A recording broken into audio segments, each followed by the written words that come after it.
like this on the. They ain't getting it like this on the. They ain't getting it like this on a Monday. No, I'ma grind till I can grind no more. I'ma shine until I blind your glow. Gotta grind until you out that hole. You can die from being down so low just to cleanse your soul. You forgive and let go. Gotta dress warm in the world so cold. Gotta keep your eyes on your friends and your foes. Gotta stack bread till that shit don't fold. Cause on Tuesday, hard work, no play. I'ma bulldoze everything in my way. Cause on Wednesday, spending time with my babe. Cause ain't no getting in the way of hump day. And Thursday, I'm working, my pockets ain't hurting. Friday, I'm fly, my co-workers be flirting. Saturday, that's when I'm flexing my muscle. Sunday, I'm thanking my God for my hustle. Cause they ain't getting it like this on a Monday. They ain't getting it like this, they ain't getting it like this. They ain't getting it like this on a Monday. No, they ain't getting it like this on a Monday. They ain't getting it like this, they ain't getting it like this. They ain't getting it like this on a Monday. No, work until I turn to a boss. Gotta stunt until it turn to a floss. Gotta learn from every time that I lost. So that little note you got, you about to pay it off. Now they hating now, cause you made it now. Took a long time, you was patient now. Worked hard for it, wasn't no handouts. Like some braces when they done, pull them bands out. Remember on a Tuesday, all work, no play. I'ma bust a doubles for them haters that was fake. Cause on Wednesday, spending time with my big cuz ain't no getting in the way of hump day. And Thursday, I'm working, my pockets ain't hurting. Friday, I'm fly, my co-workers be flirting. Saturday, that one, I'm flexing my muscle. Sunday, I'm thanking my God for my hustle. Cause they ain't getting it like this on a Monday. They ain't getting it like this, they ain't getting it like this. They ain't getting it like this on a Monday. No, they ain't getting it like this on a Monday. They ain't getting it like this, they ain't getting it like this. They ain't getting it like this on a Monday. No, Tuesday and Wednesday, Thursday and Friday, I know they gon' hate, I'm letting that go. Cause one thing I know, they ain't getting it like this on a Monday. Tuesday and Wednesday, Thursday and Friday, I know they gon' hate, I'm letting that go. Cause one thing I know, they ain't getting it like this on a Monday.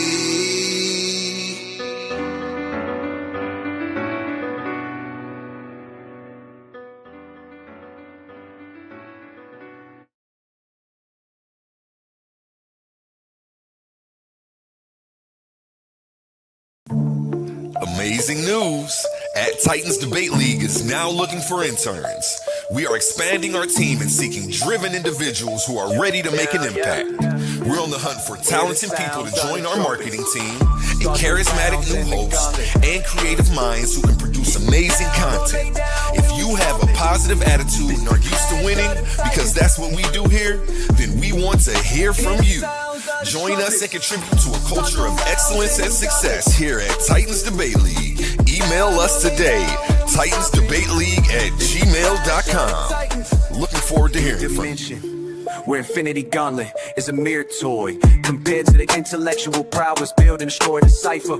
Intellectual sword to slice you, or whatever device you recommend. Surgical precise pen, hand get heated, the room will spin. If man get treated, them goals gon' spin. Level heads with feet, paradigm the box you in. Got a pair of red dimes in the box you in. Don't matter, paradigm, paradigms, your clock won't spin. Hear the sounds of the trumpets, start the rounds in the gauntlet. Get down or lay down when we're stopping. It's the clash of the titans. Hear the sounds of the trumpets, start the rounds in the gauntlet. Get down or lay down when we storming. It's the clash of the titans. Hear the sounds of the trumpets, start the rounds in the gauntlet. Get down or lay down when we storming. It's the clash of the titans. It's the clash of the titans.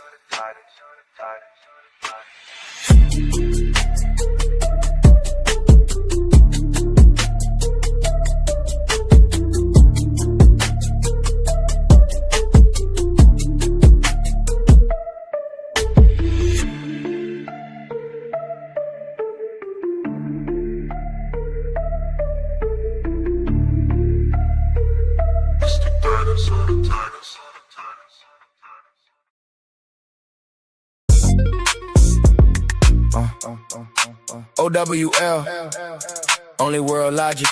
OLEEE. Only logical explanation of existence. Know the ledge. Philosophy. I mess around and catch a case with this one. Make 'em wanna party in outer space with this one. We slap these haters in their face with this one. Wait, I missed one. 2 times we on time. Every line of treasure you only find in my mind. And you know I work in the mines. I don't charge a dime for you to stay out of mine. Yeah, they fear as soon as they hear it. Smart minds salute it, the weak minds fear it. Like Aristotle, I question coherence through the eyes of a thinker. Truth become appearance. Only answers come from the questions you form with time and nature. Every question transformed. It's the mecca for the minds that was built to explore. Bird droppings on the way, now the game getting stormed. Yeah. OWL on the wall, OLE in position. Test every claim, then I check the condition. If it don't hold coherence, it don't earn recognition. That's why debate opponents keep socially distancing. See, they don't really want pressure. They just want applause. Till somebody asks questions, then the room get paused. I built this from the ground, y'all just copying sauce. Different type of animal, different type of boss. Yeah. Can it be understood? Can it move without contradiction? Can the mind update when it finally see the friction? Yeah. I mess around and catch a case with this one. Make 'em wanna party in outer space with this one. We slap these haters in their face with this one. Wait, I missed one. 2 times we on time. Every line of treasure you only find in my mind. And you know I work in the mines. I don't charge a dime for you to stay out of mine. Yeah, the wool removed, it's wolves I see. No fur, no scales, it's feathers on me. I'm more FIT, more, I'm more. Was Christian once, but I'm trapped no more. It's like trying to fly with an injured wing. That's exactly why the jailbird sing. I flew to the top, left proof on things. Bird crumbs ain't enough when your appetite king. Mental worth, I done filled up the bank. You offer incoherence, so thanks. No thanks. Keep your mental cranks, I can form thoughts well. Still waiting, no answers for Yahweh and El. And Satan too, if we telling the story. Why blame the devil for a human choosing poorly? I move with my mind, I don't feel what's unseen. No ghost in the dark, get to hijack me. No copy, no paste, you can't get my style. Heart on my sleeve, still walk with a smile. Yeah. Judge me by my past, take a look at me now. I ain't doing this for me, trying to make my mama proud. Quantum only isn't true, yeah, we bringing it out. While y'all watching me, better watch the crowd. Yeah. I'm from Oklahoma, know how I turn a cracker to a feast. And I also know the ratchet turn an actor to a priest. Cold, hard world, but it's colder in the streets. Money on my mind, barely ever get to sleep. Yeah, dreams right there, still feel out of reach. Lights up ahead, I just want a little piece. Still student of the game, don't qualify, teach. Learn lessons every day, so I evolve every week. Best philosopher for sense, never mind, let's chill. I just know the difference between truth and skill. Between fake deep talk and the mind that build. Between people that repeat and the ones that reveal. I mess around and catch a case with this one. Make 'em wanna party in outer space with this one. We slap these haters in their face with this one. Wait, I missed one. 2 times we on time. Every line of treasure you only find in my mind. And you know I work in the mines. I don't charge a dime for you to stay out of mine. Philosophy. OWL. OLEE. Know the ledge. Yeah. How everybody doing this evening?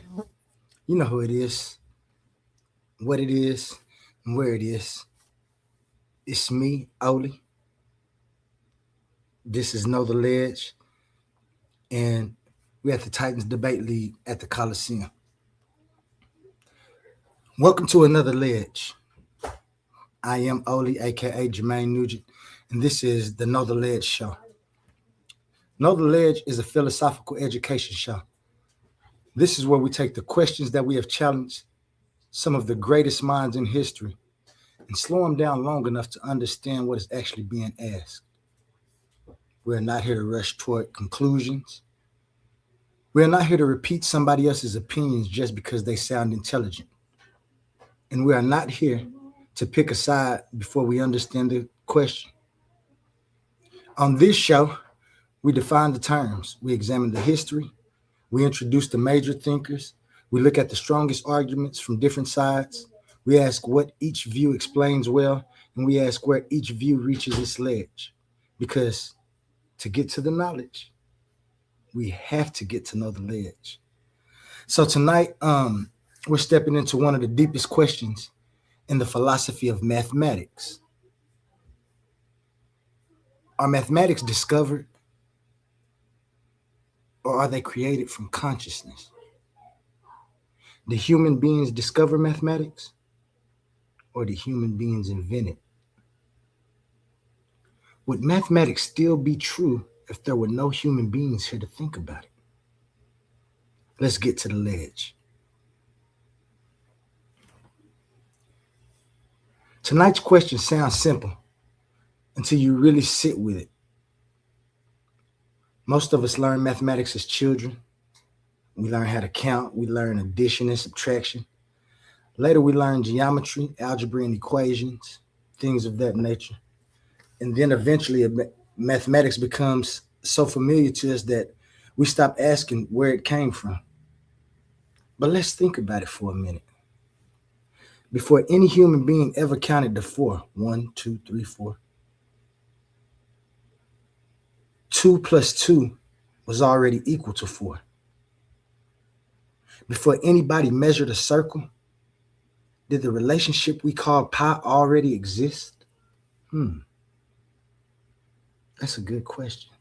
Before Pythagoras was born, was the Pythagorean theorem already true? That's a good question. Was it already there? We explore these type of questions. And before conscious minds appeared anywhere in the universe, did the mathematical relationship already belong to reality?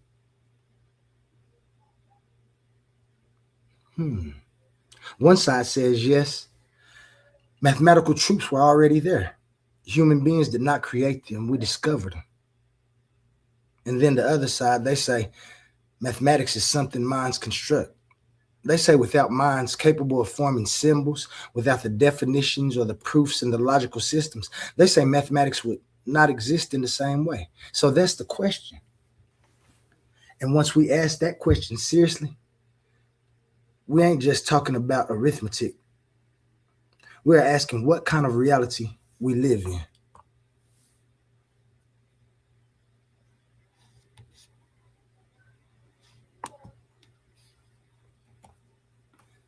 Sorry about that.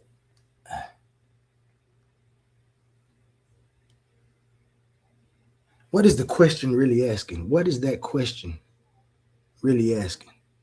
This is not just a question about numbers. It is a question about the relationship between mind and reality. When a mathematician proves a theorem, what exactly happens? Did the mathematician uncover a truth that was waiting to be found? Or did the mathematician construct some type of valid result inside a system created by what we call human thought? Are those numbers real objects, or are they abstract objects? Are they concepts? Are they patterns? Are they useful symbols?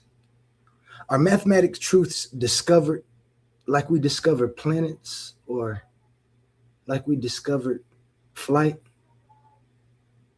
or invented like language, the way that we invented the plane? And if mathematics is invented, why does it describe the universe so accurately? Why can a human mind sit down with symbols on paper and produce equations that help us understand gravity, electricity, atoms, the galaxy motions, planetary motions, the behavior of light? All mathematics does this. Like, we can sit and figure out things with mathematics. But if mathematics is discovered, then another question appears for me. Where does mathematics exist? Think about it. If the number 4 exists independently from human beings, where is it? Not where's the symbol, like you write the number 4 or the number 4 on the back of somebody's jersey. We know those symbols. We know that that's the symbol for number 4. The question is, where is the mathematical truth itself? That is what remains of this philosophical question. That's why this is still a philosophical question. It's not about whether mathematics works. We already know math works. We've been doing math since we was able to count our shoes, or even before that, I'm sure. But the deeper question is what mathematics is. What is mathematics?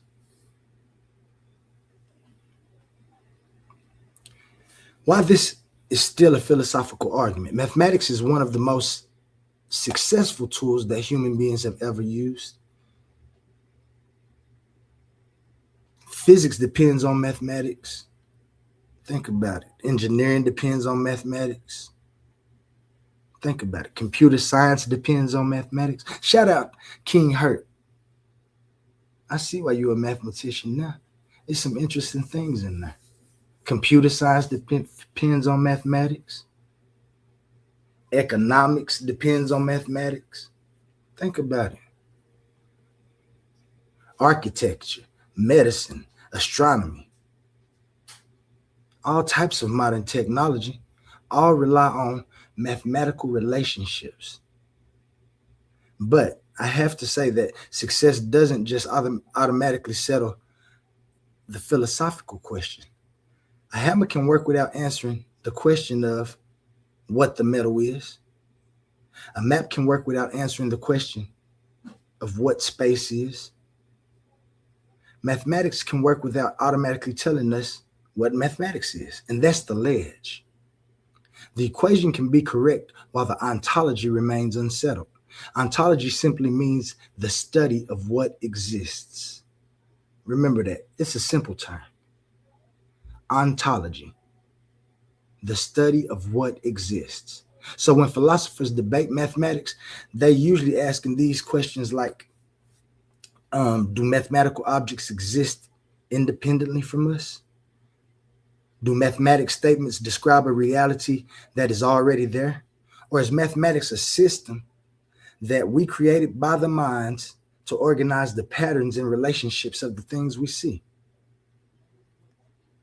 See, there is no simple answer accepted by anyone. There are several serious intellectual positions, and intelligent people have defended each of the sides of the question. So tonight, what we're going to do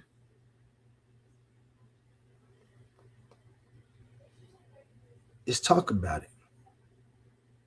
We're going to talk through most of the strongest arguments that we have. And this is the main positions that we get. Because before we look at the individual thinkers and the people who've asked and tried to answer this question, we need a map. The first position is mathematical Platonism. Platonism says mathematical objects exist independently of us. It says that numbers, sets, structures, and mathematical truths are not created by human minds. We discover them. That's an interesting view. The second position is intuitionism. Intuitionism says mathematics is constructed through the activity of the mind. Mathematical truth depends upon what can actually be constructed and demonstrated through reasoning. The third position is formalism. Now, formalism treats mathematics as if it's a rule-governed system of symbols. The focus is not just necessarily on whether all the numbers exist somewhere independently of us. The focus is on the rules. The focus is on the axioms and the procedures that allow valid mathematical operations. The fourth position is nominalism or fictionalism. These views challenge the idea that mathematical objects literally exist as abstract entities. I've talked to people, and some of them do believe that mathematical objects literally exist as abstract entities. Mathematics may be useful and even indispensable in practice without requiring us to believe that numbers exist in some independent realm. Because, well, I won't give my view yet, but the fifth position is structuralism. Excuse me. Structuralism says mathematics is fundamentally about patterns, positions, and relations within structures. These positions overlap in places, and none of them can be reduced to just like a number slogan. But this map gives us a place to begin. So if you look over that real good, you'll see the few positions that we'll talk about the most tonight. The discovery position, this is a side that mathematics is found and not invented, right? So what we'll do is we'll begin with the central idea of the discovery position. It says that mathematical truths do not depend upon human beings. It says that human beings discover mathematics in the same general sense that we discover features of reality. The argument usually begins with objectivity. Let's hold down for a minute. Sorry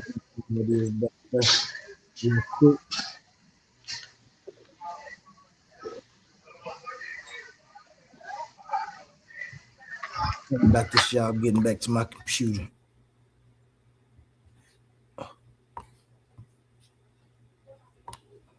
Oh, that's A1. Man, what up, man? All right, gotcha. What's up? I thought you was going live off the wrong page for a split second because it wasn't showing on the Titans page that you was live. But when I came in here, I see that you on there. So, yeah. Oh, yeah. I'm about to mute out. Do your thing. Gotcha. Let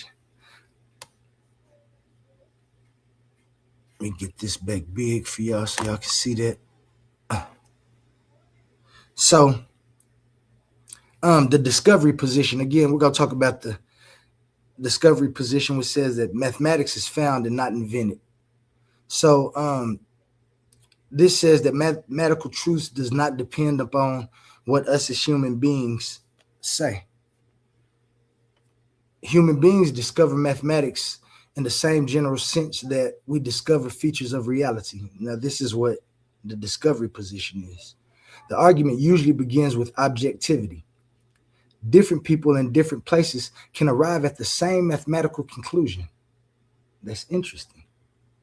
2 + 2 does not become 5 because someone feels strongly about it, because somebody in Russia and someone in China decides that these different objects are going to now say 5. You can't do that. We know that the idea that we've come to when we come to numbers, 2 + 2, does not become 5, no matter how you feel, how strongly you feel about it. Prime numbers don't change because a culture changes its language. The relationship between the diameter and the circumference of a circle does not depend upon who measures it. It's going to be the same whether I measure it or A1 measure it. The discovery side also points to the mathematical convergence. Mathematicians can begin with the same definitions and arrive at the same conclusions, even when they work independently from each other. So if you have a mathematician over here forming applied mathematics and equations, and another one's over here building a ship, they still rely on the same mathematical convergence. That's interesting. And then there's effectiveness of mathematics in science. Equations developed through abstract reasoning repeatedly turn out to describe the physical world. Repeatedly. We've been able to advance in technology for that reason right there. Not only can we demonstrate it, then we can start making predictions before we even do it and say what the prediction should come out to. And it comes out just as it all added up. I put it like that when we're talking about the equations.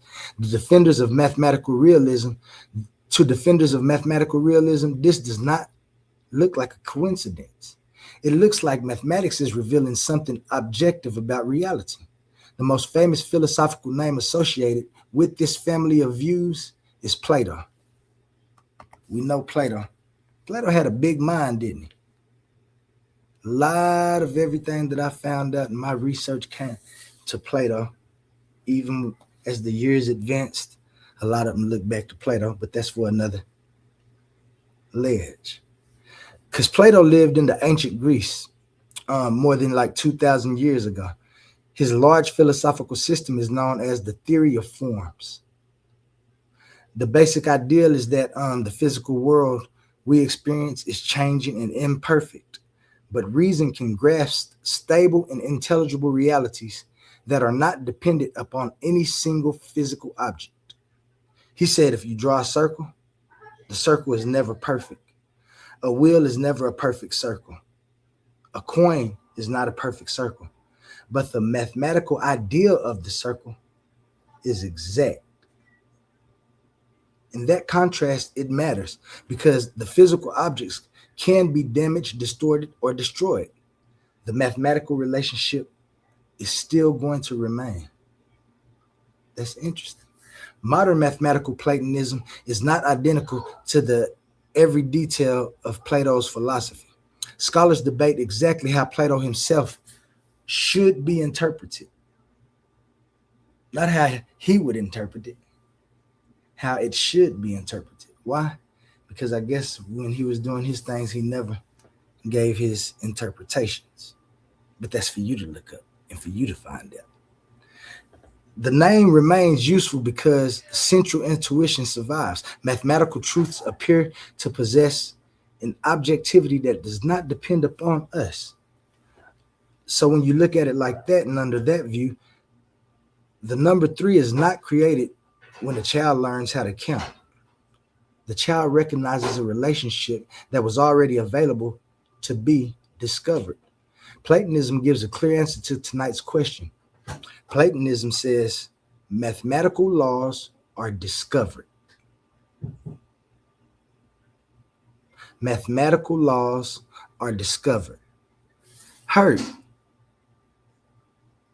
What's up? There go my mathematician in the building tonight. Shout out King Hurt. I'm trying to stay out the chat so I can get this done. But I don't know, it clicked and I just happened to look over there. And this is my man King Hurt, the mathematician. He need to come up here if you could after this and come talk to us about the title is Mathematics Discovered. Because I know you got some very interesting insight. I had dealings with you and you're mathematically a genius and brilliant. But anyway, as I was stating, Platonism gives a clear answer to tonight's question. Mathematical laws are discovered, but it also creates a new problem when you say that mathematics are discovered. Why? Because if mathematical objects exist independently of human minds and independently of the physical world, how do our minds gain access to them? I'm going to ask that question one more time. If mathematical objects exist independently of the human minds and independently of the physical world, how do our minds gain access to them? And that's the problem that's going to follow us throughout the episode. And the first person that we're going to talk about, oh, my slide didn't change. Sorry about that. Hold on. Almost. Dang, I wonder if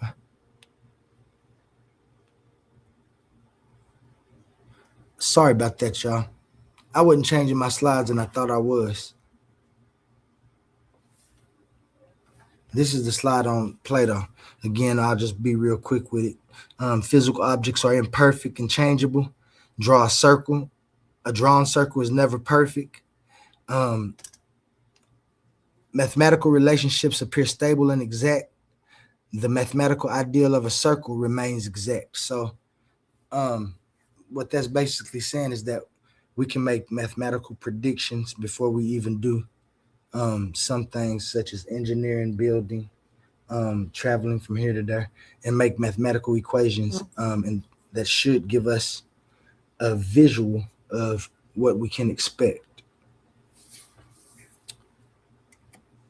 The next line in this, one of the most important modern defenders of the mathematical realism was Kurt Gödel. Gödel was one of the most influential logicians of the 20th century.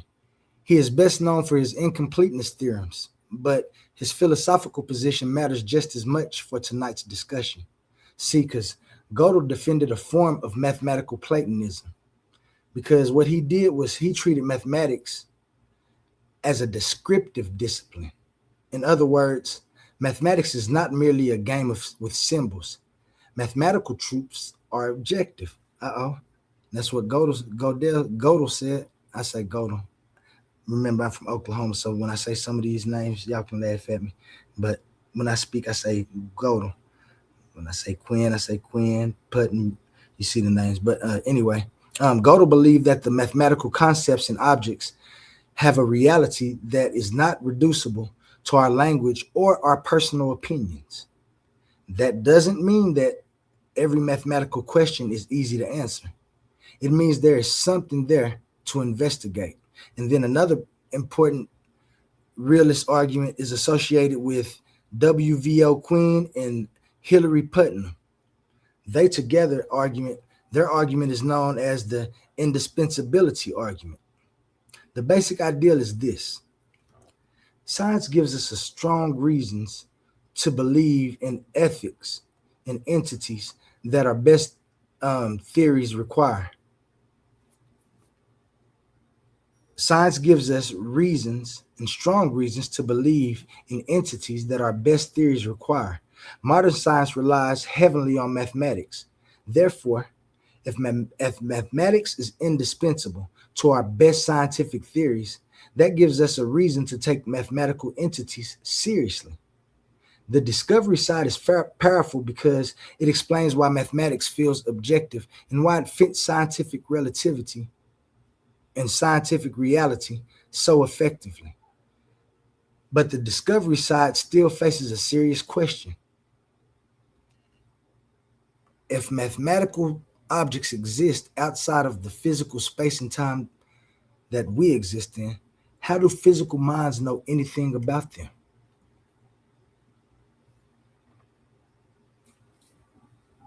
The ledge of the discovery position. So right now, before we continue, I want to give y'all a quick little recap on what we've had so far for the first side.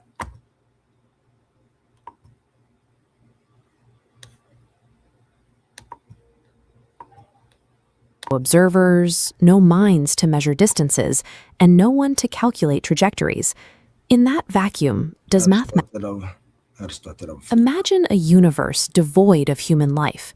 No observers, no minds to measure distances, and no one to calculate trajectories.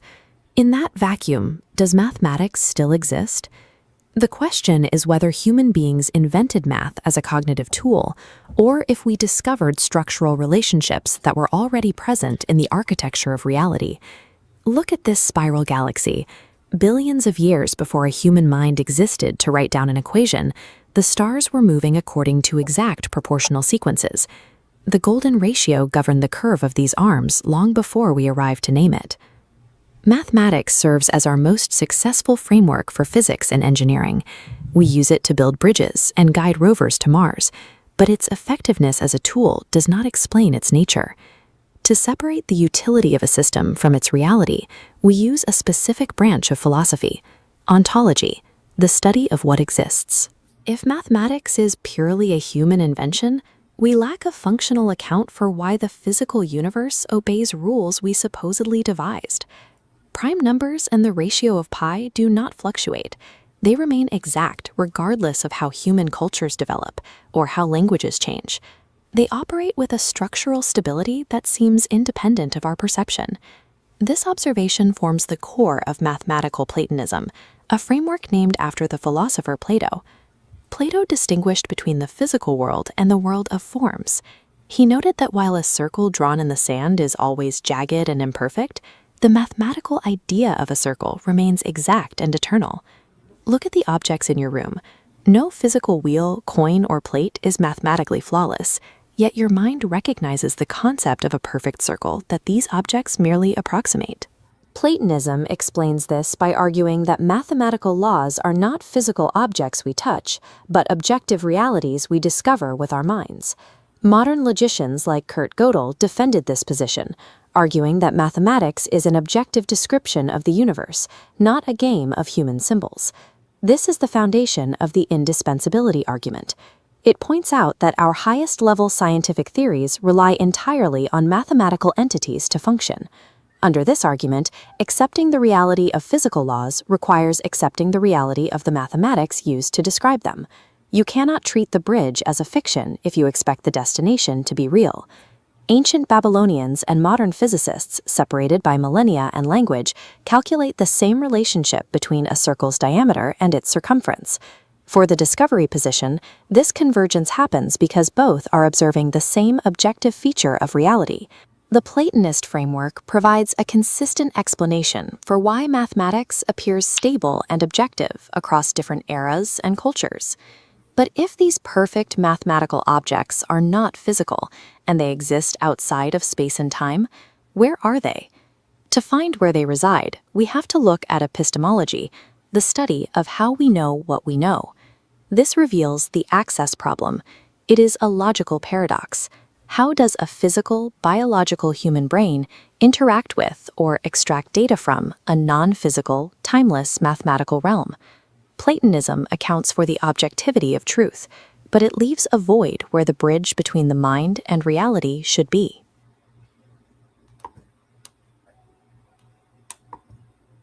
And we'll be right back after this.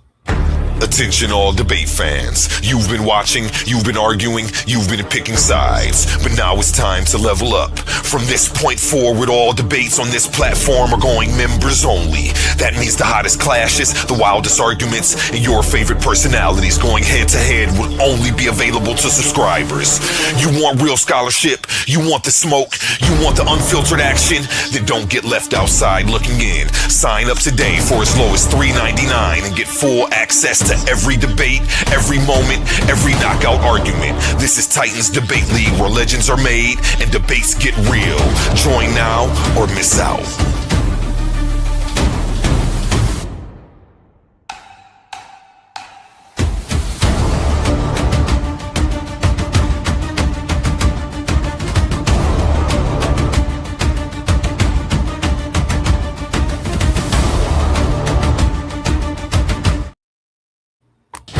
Listen up, Titan family. The Coliseum of Arguments is officially opening the vaults, and this is your chance to win a piece of league history.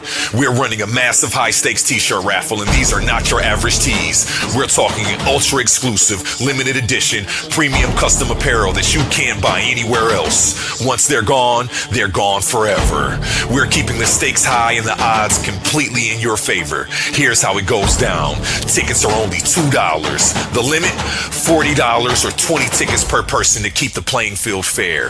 The odds, we're picking a brand new winner for every 20 tickets sold. Think about the math. If you max out your 20 tickets, you are essentially guaranteeing a crowd milestone and forcing a new drawing. The more tickets moving, the more winners we crown back to back. Are you a $3.99 channel member? Then we've already got your back. As a thank you for holding down the foundation, every single $3.99 member is automatically getting one free ticket entered into the raffle. raffle.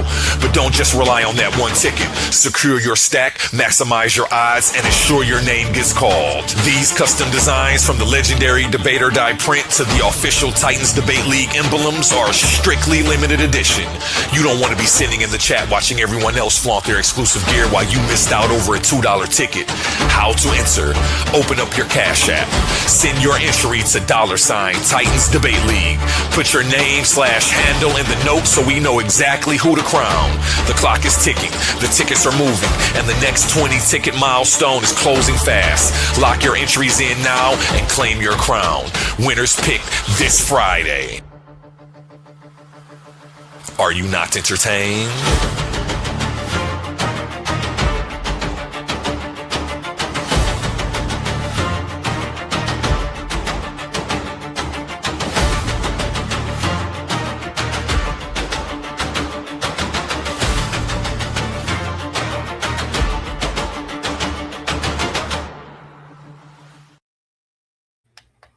Yeah, man.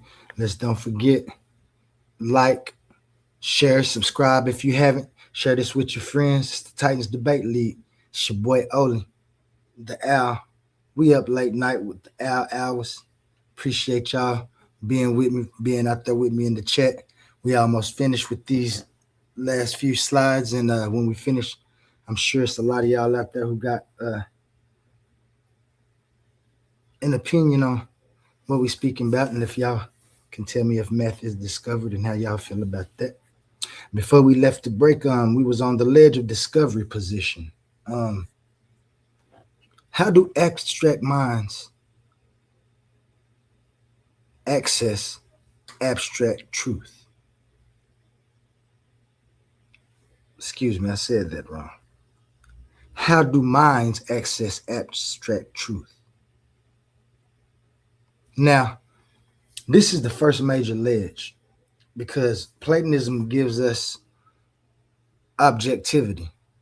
It explains why mathematics seems stable. It explains why mathematical relations do not change with our personal opinions. It explains why truths can be recognized by people in different cultures in different centuries. But it also asks us to accept abstract mathematical objects. That creates a difficult question for a lot of minds. And if numbers don't exist in a physical space, how do we encounter them?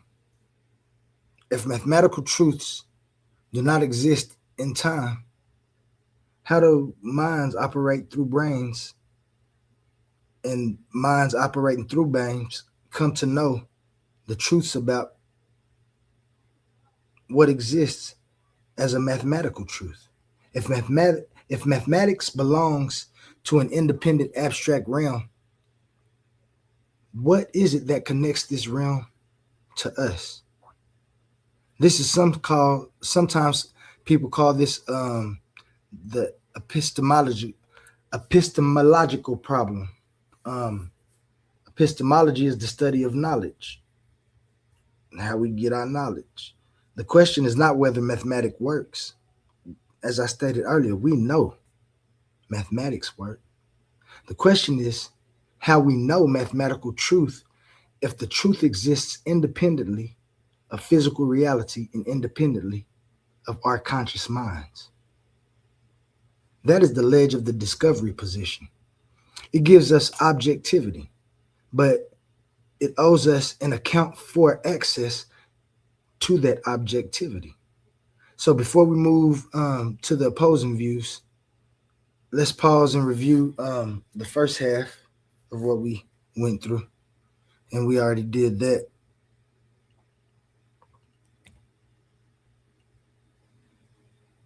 And we move on to the construction side. Construction position. They say that mathematics is built through the mind. This is the opposing side of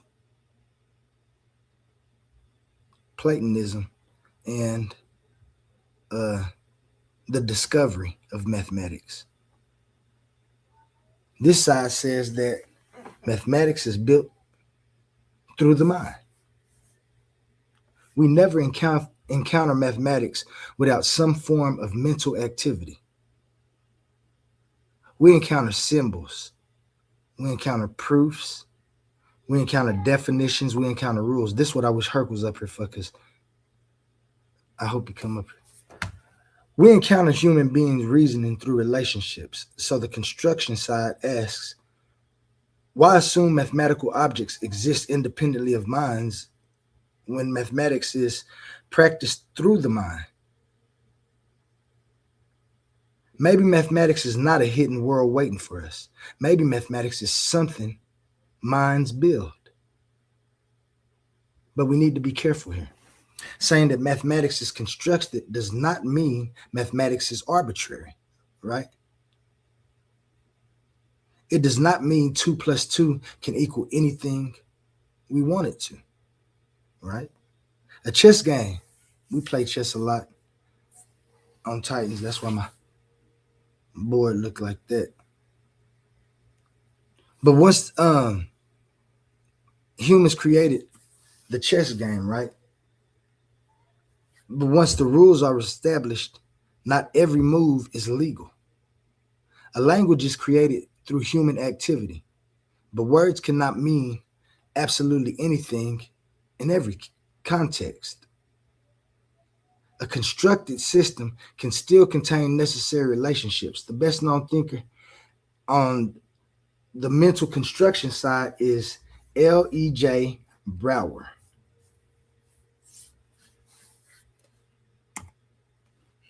That's him right there.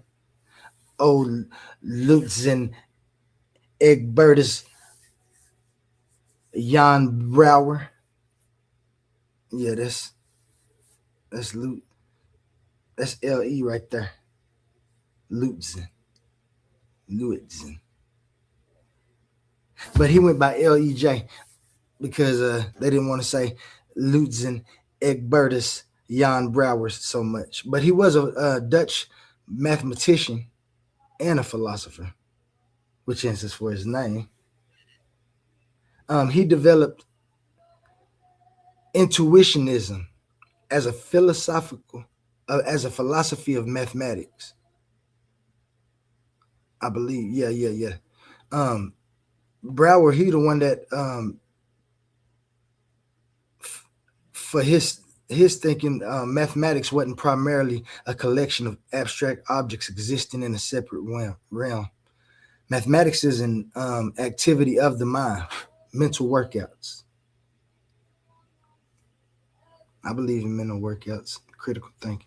A mathematical claim is meaningful when it can be constructed. This matters because intuitionism places proof at the center of mathematics. It is not enough to say that a mathematical object must exist because denying its existence produces a contradiction, right? The intuitionist asks, can you construct it? Can you demonstrate it? Can you actually produce the reasoning that establishes it? This leads intuitionists to challenge some forms of classical reasoning, especially unrestricted use of the law of excluded middle. That law says that proposition must be either true or false. For many ordinary claims, that seems obvious. But Brouwer, he argued that in mathematics, especially within infinite sets, we should not always claim that a statement is true or false unless we have a construction that establishes the answer. Intuitionism answers tonight's question differently than Platonism. Mathematics is not merely discovered. Mathematics is created through disciplined mental construction. But intuitionism has its own ledge, as they all do. If mathematics is created through the mind, why does it describe a universe that existed before human minds appeared? It's a great question. If mathematics are created through the mind, why does it describe a universe that existed before human minds appeared? Bro, they say you got the answer for that. And that's David Hilbert in Formalism. He says that mathematics as a rule governs system. He's one of the most important figures connected to this history. Hilbert was a German, of course, you know them Germans when it comes to mathematics. Hilbert was a German mathematician and one of the leading mathematical thinkers of the late 19th and the 20th centuries. In the early 1920s, he proposed what became known as Hilbert's program. The goal was ambitious: formalize mathematics through axioms, clarify the rules, then demonstrate the consistency of the system using secure methods. I like the way he worked. Formalism, in its broadest form, treats mathematics less like a separate world of abstract objects and more like a disciplined system of symbols, rules, and valid transformations. The important question becomes, what follows from the axioms? If we begin with clearly stated rules, which conclusions can be derived without contradictions, which conclusions can be derived without contradictions? This approach helps explain the rigor of mathematics. It helps explain how proofs work. It helps explain why mathematics can be checked step by step. 1 + 1 = 2 times 2 = 4. You can go back and you can walk it all out and find out why you have 4 objects now. It's because you only have 2, but you multiplied it. So you just put an extra 2. And these are things that help us explain how you can walk step by step to check your mathematics. I remember in school, we used to have to check our work and write it down on the Hercules. You be making your students do that? I bet he be making his students. I bet he make his students write. Let me see all of your work. You one of them teachers, Herc? Hey, my bad. It helps explain the mathematics in step by step, but formalism also reaches a ledge. If mathematics is only a formal system, why does it map into physical universe so well? Why does it map into physical existence so well? Why do these symbols describe real world behavior? And Gödel's incompleteness theorems place limits on the hope that one formal system could neatly secure every mathematical truth from inside itself. Formalism gives us rigor, but rigor alone does not fully explain the relationship between mathematics and what we call reality.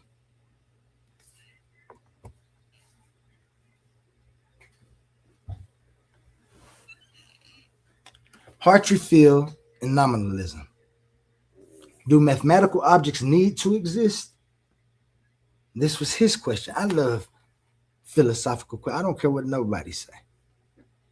I love philosophical questions. Do mathematical objects need to exist? Now we come to another challenge. Do mathematical objects have to exist at all? Hartree Field is an American philosopher known for his work on mathematical nominalism. His major book, Science Without Numbers, was published in 1980. So this is a modern philosopher from over here in the States. Now, Hartree sound like I don't know. His major book was published, Science Without Numbers was published in 1980. Field challenged the idea that successful science automatically commits us to the literal existence of mathematical objects. Because I've taken that look into other departments, but we'll talk about that later. Remember the indispensability argument. Quinn and Putnam argued that mathematics plays such, is really king, or queen. I say Quinn because that's, like I said, I'm from Oklahoma. It's Queen. Quinn and Putnam argued that mathematics play such an important role in science that we should take mathematical entities seriously. But Field, he pushed back on that. He asked whether science could be reformulated without treating numbers and mathematical objects as literal inhabitants of reality. Do we have to act like they have to be real somewhere? It's real when I look at the individuality of myself or the individuality of something else before I put it with something else and make it two. Mathematics is enormously useful. The question is whether usefulness requires literal existence, just as the story with the boy who cried wolf. His literal existence weighs none on the meaning of that story. But we're talking about mathematics. Let me get back to mathematics. Mathematics is enormously useful. The question is whether usefulness requires literal existence. The map can be useful without being the territory. A fictional character can help us understand a story without existing as a physical person. I'm gonna read that one more time. A fictional character can help us understand a story without existing as a physical person. When I understood this, that helped me jump my critical thinking by leap years. But likewise, some philosophers argue that mathematical language can help us organize scientific knowledge without requiring numbers to exist independently as abstract objects. And I believe a lot of us, well, let me hush. I ain't gonna say that.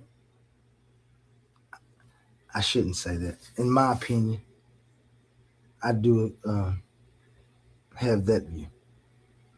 The ledge of nominalism is obvious, though. If mathematical objects are not real, why does mathematics work with such extraordinary precision? Why does mathematics work with such extraordinary precision? How are we now able to fly mathematics and engineering, sciences, questions? But mathematics does the dirty work, measuring, making sure the space is right, the diameter is correct.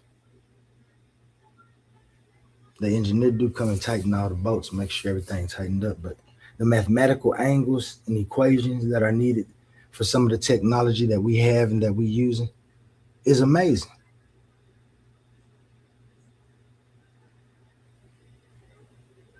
But that doesn't mean that numbers are required to be real when we see the work that we do.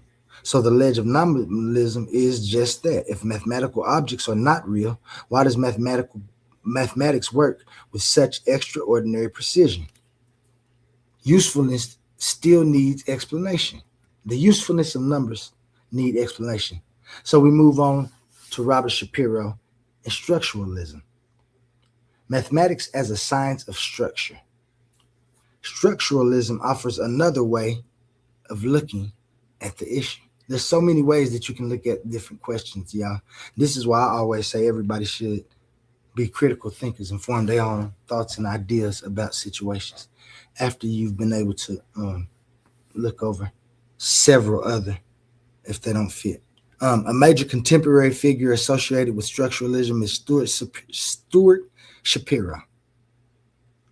His 1997 book, Philosophy of Mathematics, Structure and Ontology, presents mathematics as a science of structure. The basic ideal is this: mathematics is not primarily about isolated objects. It is about relationships, patterns, and positions within structures. Consider the number 2, right? Structuralism asks us not to imagine the number 2 as a mysterious object floating somewhere in an abstract realm. You don't have to do that. Instead, look at its position within a pattern. 2 comes after 1. 2 comes before 3. 2 has relationships with other numbers. Its identity is understood through the structure in which it appears. This helps explain why the same mathematical relationships can show up in different physical situations. This helps explain why the same mathematical relations can show up in different physical situations. This is something we all see. We know it. 2 apples is the same as 2 planets. It's the same as 2 notes. It's the same as 2 people. It's the same as any 2 objects that have their individuality. The physical objects change, but the structural relationship remains. The individuality of each thing that makes two still remains. Structuralism is attractive because it captures something important about mathematics, right? It captures patterns matter. It says that relations matter. It says that structures matter. But structuralism also reaches a ledge. The next questions will become what grounds the structure? Do structures exist independently? Are they discovered? Are they created? Or are they recognized through the interaction between the minds and the reality? That question remains open.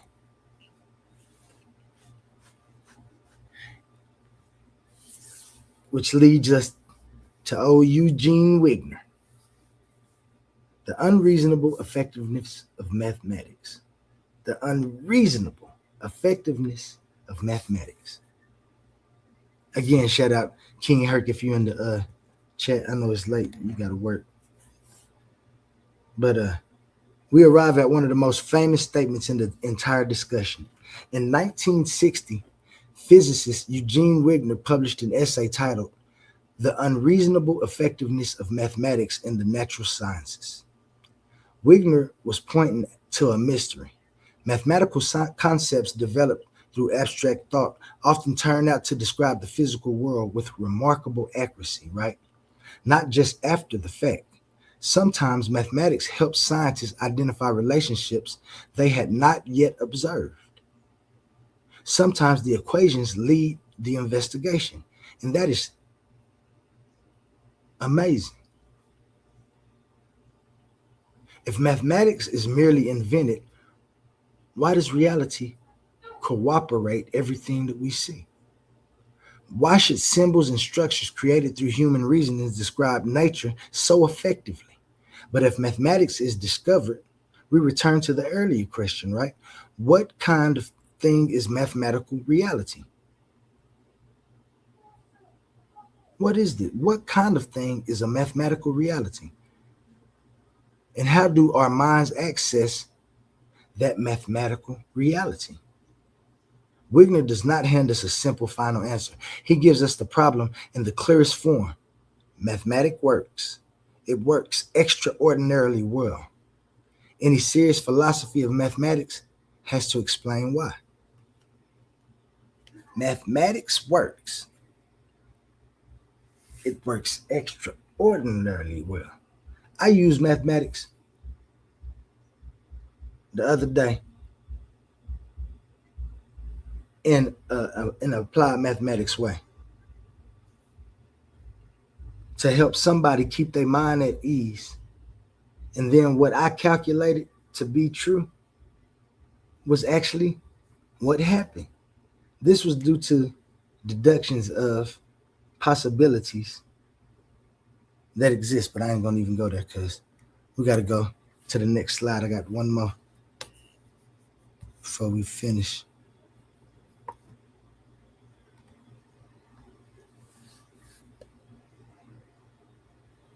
Know the ledge. What each position explains and where it stops. Now we reached the ledge. We looked at several serious positions. We looked at Platonism. What he said, what Platonism says, mathematics is discovered. Mathematical truths exist independently of human minds. That explains the objectivity. It explains why people can arrive at the same mathematical conclusions. It explains why mathematical relationships appear stable. But the ledge of Platonism is access. Where do abstract mathematical objects come? Or where do abstract mathematical objects exist? If he's saying that mathematical objects, where do they exist? And how do the physical minds know them? Intuitionism says mathematics is constructed through a mental activity, through all mental activity. That explains why proof, demonstration, and construction matter. It reminds us that mathematics is something minds actually do. But the ledge of intuitionism is the physical universe. If mathematics is created through mind, why does it describe a universe that existed before the human minds appeared? Formalism answers that, and formalism says mathematics is a rule-governed system. That explains the rigor. It explains axioms, proof procedures, and consistency. But the ledge of formalism is application. Why do symbols and rules describe physical reality so effectively? Nominalism says we may not need to believe in abstract mathematical objects at all. That explains why we should be cautious before turning useful language into literal ontology. But the ledge of nominalism is effectiveness. Why is mathematics so useful if it does not track something real? Structuralism says mathematics is the study of patterns and relationships. That explains why the same structures appear in different systems, why we can use different mathematical equations in different systems. But the ledge of structuralism is grounding. What makes those structures possible? Each position explains something important. Each position also reaches a boundary. That is what it means to know the ledge. To know the ledge of each of these views. We don't reject the position because it has a boundary. We identify the boundary so we can ask the next question more clearly. And now we ask what quantum onlyism adds to the discussion. The quantum onlyist view. Mathematics as recognition of persistent relationships. Quantum onlyism begins from a different place. It does not begin by saying mathematics is floating in a separate realm. It does not begin by saying mathematics is merely invented. It does not begin by reducing mathematics to meaningless symbols. Quantum onlyism begins with existence. Existence is intelligible through time and nature. Time is ordered update. Nature is structural constraint. Things occur, things form, things relate, things persist. Mathematics becomes possible because relations can be recognized. From my perspective and the quantum onlyist perspective, mathematics is the recognition of persistent structured relationships within existence. Again, quantum onlyism perspective is mathematics is the recognition of persistent structural relationships within existence. Mathematics is why I know that I am an individual and everything else that isn't me. I recognize that due to the simple mathematics of my individual self, the one that is me. The symbols are created by minds. The notation is created by minds. Language is created by minds. But the relationships those symbols describe are not created out of nothing. A human being may invent the symbols for the two. A human being does not invent the relationship recognized when two objects are distinguished from three. A human being may invent the written form of an equation. A human being does not invent the stable relationships that make that equation useful. This gives us a position between two extremes. Mathematics is not merely a human invention, but it does not require us to imagine numbers floating in a separate realm, in a separate world. Mathematics is recognition. It is the mind identifying stable relationships made possible through ordered update and structural constraint, and through time and nature. That is the quantum onlyist contribution to tonight's question. Not that the other positions are foolish, not that every question has been settled, but that mathematics may be best understood as the recognition of persistent relationships within existence. And that brings us to the end of tonight's ledge. I'm Oli, and it's been good to kick it with you tonight. And remember, to get to the knowledge, you have to get to know the Lord. What, it's over? That part It's of it is over. over.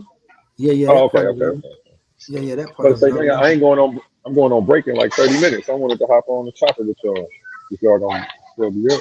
Well, yeah. Now, dang, we got 45 comments. I haven't dropped the Drop the link for them folks, link. I'm man. just Did you drop the share the link link? real quick. Did you Thank share the y'all link for in the back stepping up. chat? No, I didn't do none of that. I mean, yeah, I didn't do none of that. I ain't gonna even lie. I Go was ahead. Let's. too I busy. can't do it till lunch, but in 30 I minutes. got you. I'm But just to if you drop it can, in let some people up. Yeah, drop it in the Dwayne chat. group and all the Titan muscle groups and stuff we got. All the Titan groups. Yeah. See if anybody want to come up and state their opinion on the question. Is mathematics come on, copy.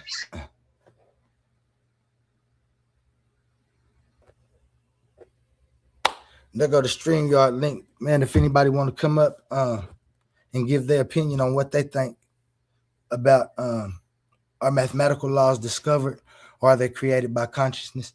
I don't know who all in here. Shout out to the chat though. I see my man Cosmine. I see Juju.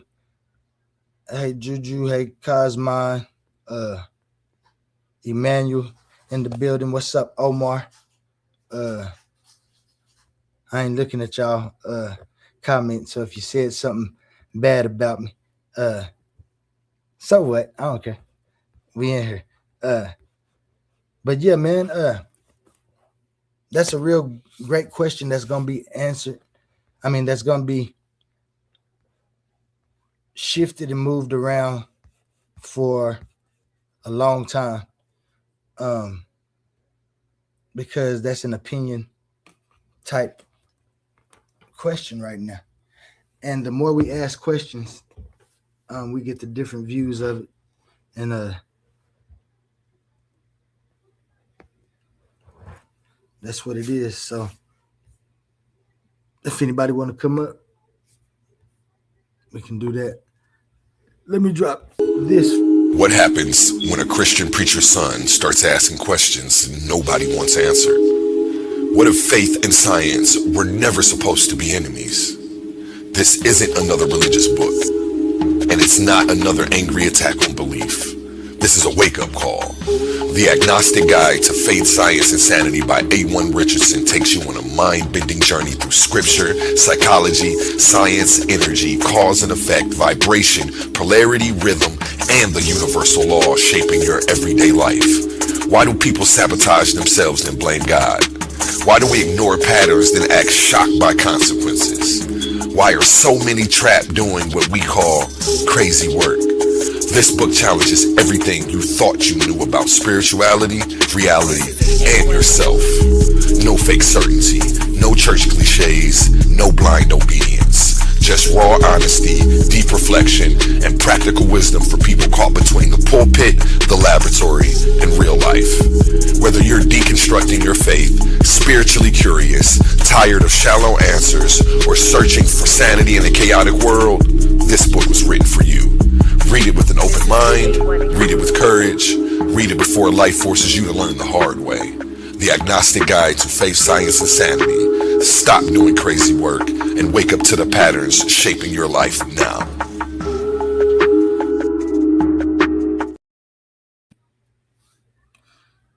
Yeah, we back. Got my man's Omar, my man's Emmanuel. Emmanuel came up first. What up, Titans? What up with you, Emmanuel? And peace. Shout out to the panel. Shout out to you. Shout out to A1. Shout out to Omar. Shalom up. Shout out to King Hurt. Peace to the chat, man. Shout out Juju in the chat. Yeah. Shalom, Emmanuel. How you feeling today? Man, you already know what it is, man. Big Titan gang or don't bang. We on the rise. You heard me? We got philosophers, we got pastors, we got authors, we got directors. You know, the Titans, we loaded over here, man. Mathematicians. What's up, Hurt? What's up, Omar? Let me see Omar holler first. Is he? Hey. I just want to say shalom to my brother A1 and my dog Oli. Oli is my dog, though. It's my dog right there. But I still gotta give much respect to a lot of us on the panel. Prince Shalom. And I even gotta give a shout out and say shalom, even though I be disagreeing with this brother hardcore. I even got to get a shalom and much respect to the brother Hercules too, to the sister Juju, and to everybody in the chat. You know what I'm saying? This is what we're supposed to be built for. Yeah, man. Just a little bit of information to get that mind. Mental exercises. Hurt. What's up, Hurt? Thank you for coming up. I appreciate you so much, man. Hey, what's going on? How y'all feeling? You kind of low, Hurt. I'm low. Yeah. Is my volume low? Is my voice low? I'm doing low. I can hear you fine, Hurt. I can hear you just fine. I don't know about her. You sound loud, like just as loud as everybody else. My bad. Both To me. of y'all was kinda low. You in my earbuds though, so I don't know. Hey, Omar. Yes, sir. Let's Omar, you gonna mute real quick. 7 times 70. Out of one kind. Hold on. Salakia.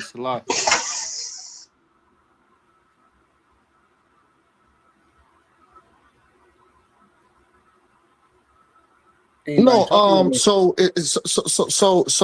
as far, because like, you know, I do have to have integrity. I really can't. I can't sit here and really judge Oli like that. You know what I'm saying? Even though that is my brother, and the reason being, I just got done watching a basketball game. I was bored. And next thing I know, my phone said, I was like, oh, snap. And I was like, oh, snap, I'm late. So I think I did miss the majority of it, but I was like, I was here like maybe 20, 25 minutes. So from what I heard with dealing with what Oli brought up with the mathematics, you know what? If the mathematics match up with the information, I don't see how we can go wrong with it. But I don't mind if somebody hop in, or if y'all agree with me or disagree with me, and you know, I don't mind standing corrected.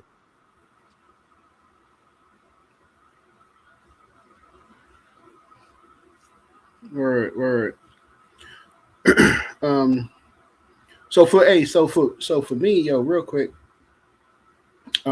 information, yo, it was interesting information. Your approach, and yeah, definitely, I would agree that, you know, math is something that's not invented. You know, it's more discovered. You know, it's in existence before we even got here, because, you know what I'm saying, if it's constant in the universe, then you can't say you discover it, because it's just a constant law that exists. So definitely the idea of math being in existence before us is something that I agree with. I don't. When people say they're inventing something, or I would say you have to say you discovered it, because it just already was here, and when you come up with the theory, with the theorem, you just like, damn, you just unraveling, you know what I'm saying, the gift from the box, and now we can see it. You know what I'm saying? So that's what. Would you be willing to debate on that, Hercules? That it's discovered or invented? Yeah. Would you take a debate on that topic? Yeah, if you want to. I'm looking for some personal debates myself. That's what I was asking. I do want to look a little bit more into it before we lock anything in, though. But it's A1. A1. Oh, A1. Hey, what's up? Tell how you feeling today. Nah, nigga, I ain't trying to debate you. You dangerous, man.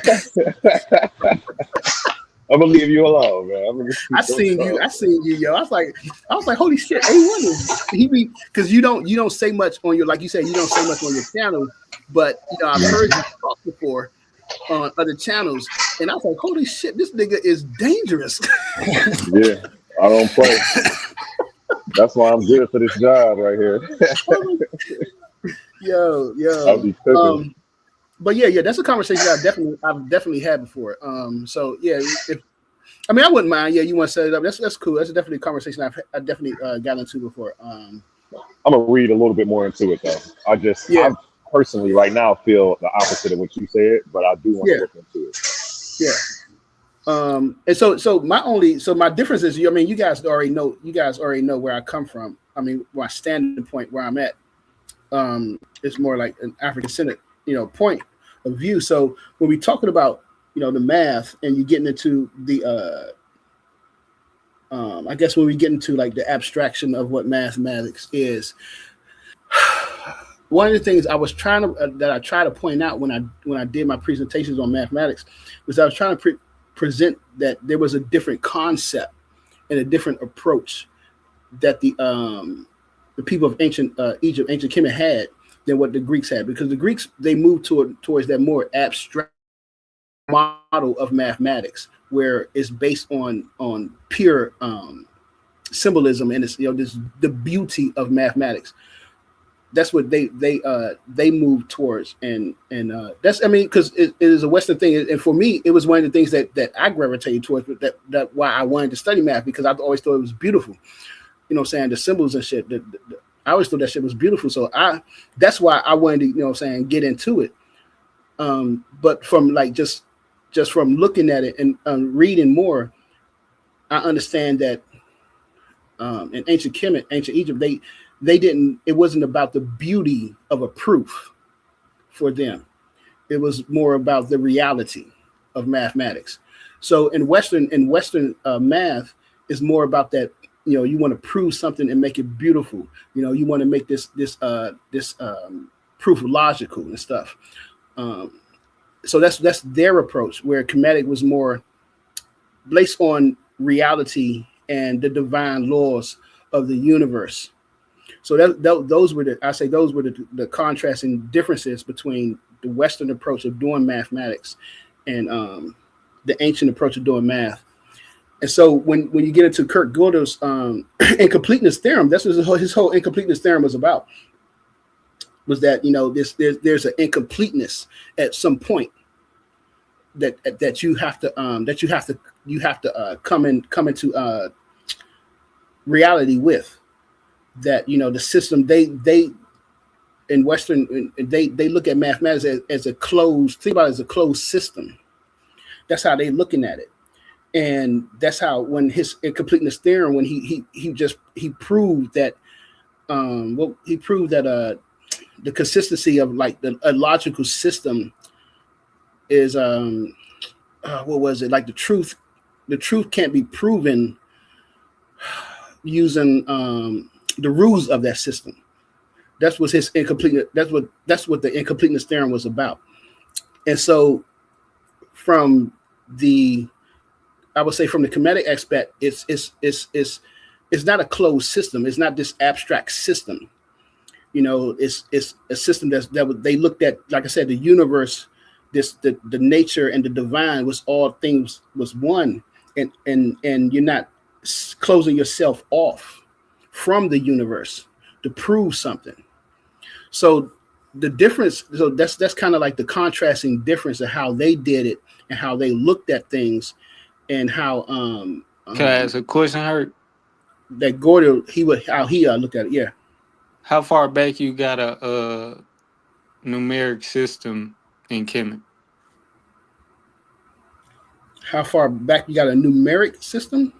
Yeah. Like you mean numbers and stuff like that? Yeah, numeral. I think I'm saying it wrong. Numeral system.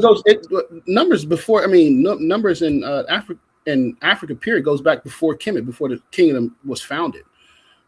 You know what I'm saying? It goes way before the kingdom was even founded. So like, if you could just, I don't know, like give a time frame. I mean, don't have to be like an like 40,000 years ago. So you talking about like just counting, period. Yeah. I'm talking about actual numbers. Though that's numbers. The prime numbers, you see in the Lubombo bone and Ashango's bones. And that's what 30,000 years ago. And so we see people, African people, working with what is it called, like abstract thought back then, because the prime numbers are something that you wouldn't just like, wasn't practical at that time. It wouldn't have been practical. that we know of, that we don't know why they was counting prime numbers, why they was using them, but we know that they understood what prime numbers were. Okay, I get what you're saying. I could agree to that. You basically talking about like how I guess tallies wouldn't be the exact same illustration. Like they would be drawn slightly different as they proceeded. What do you mean? I'm sorry. What do you mean? Like it was marks before they were actually numbers. Like when I say numbers, I guess I'm talking about in a modern sense. Yeah, I understand. Yeah. But that's still this. It's still this. I would say it was still the same concept. If you're making marks, what I'm saying, you putting 3 stripes, 4 stripes or something. It's still the same concept as me just writing the number 3. We still on the same page.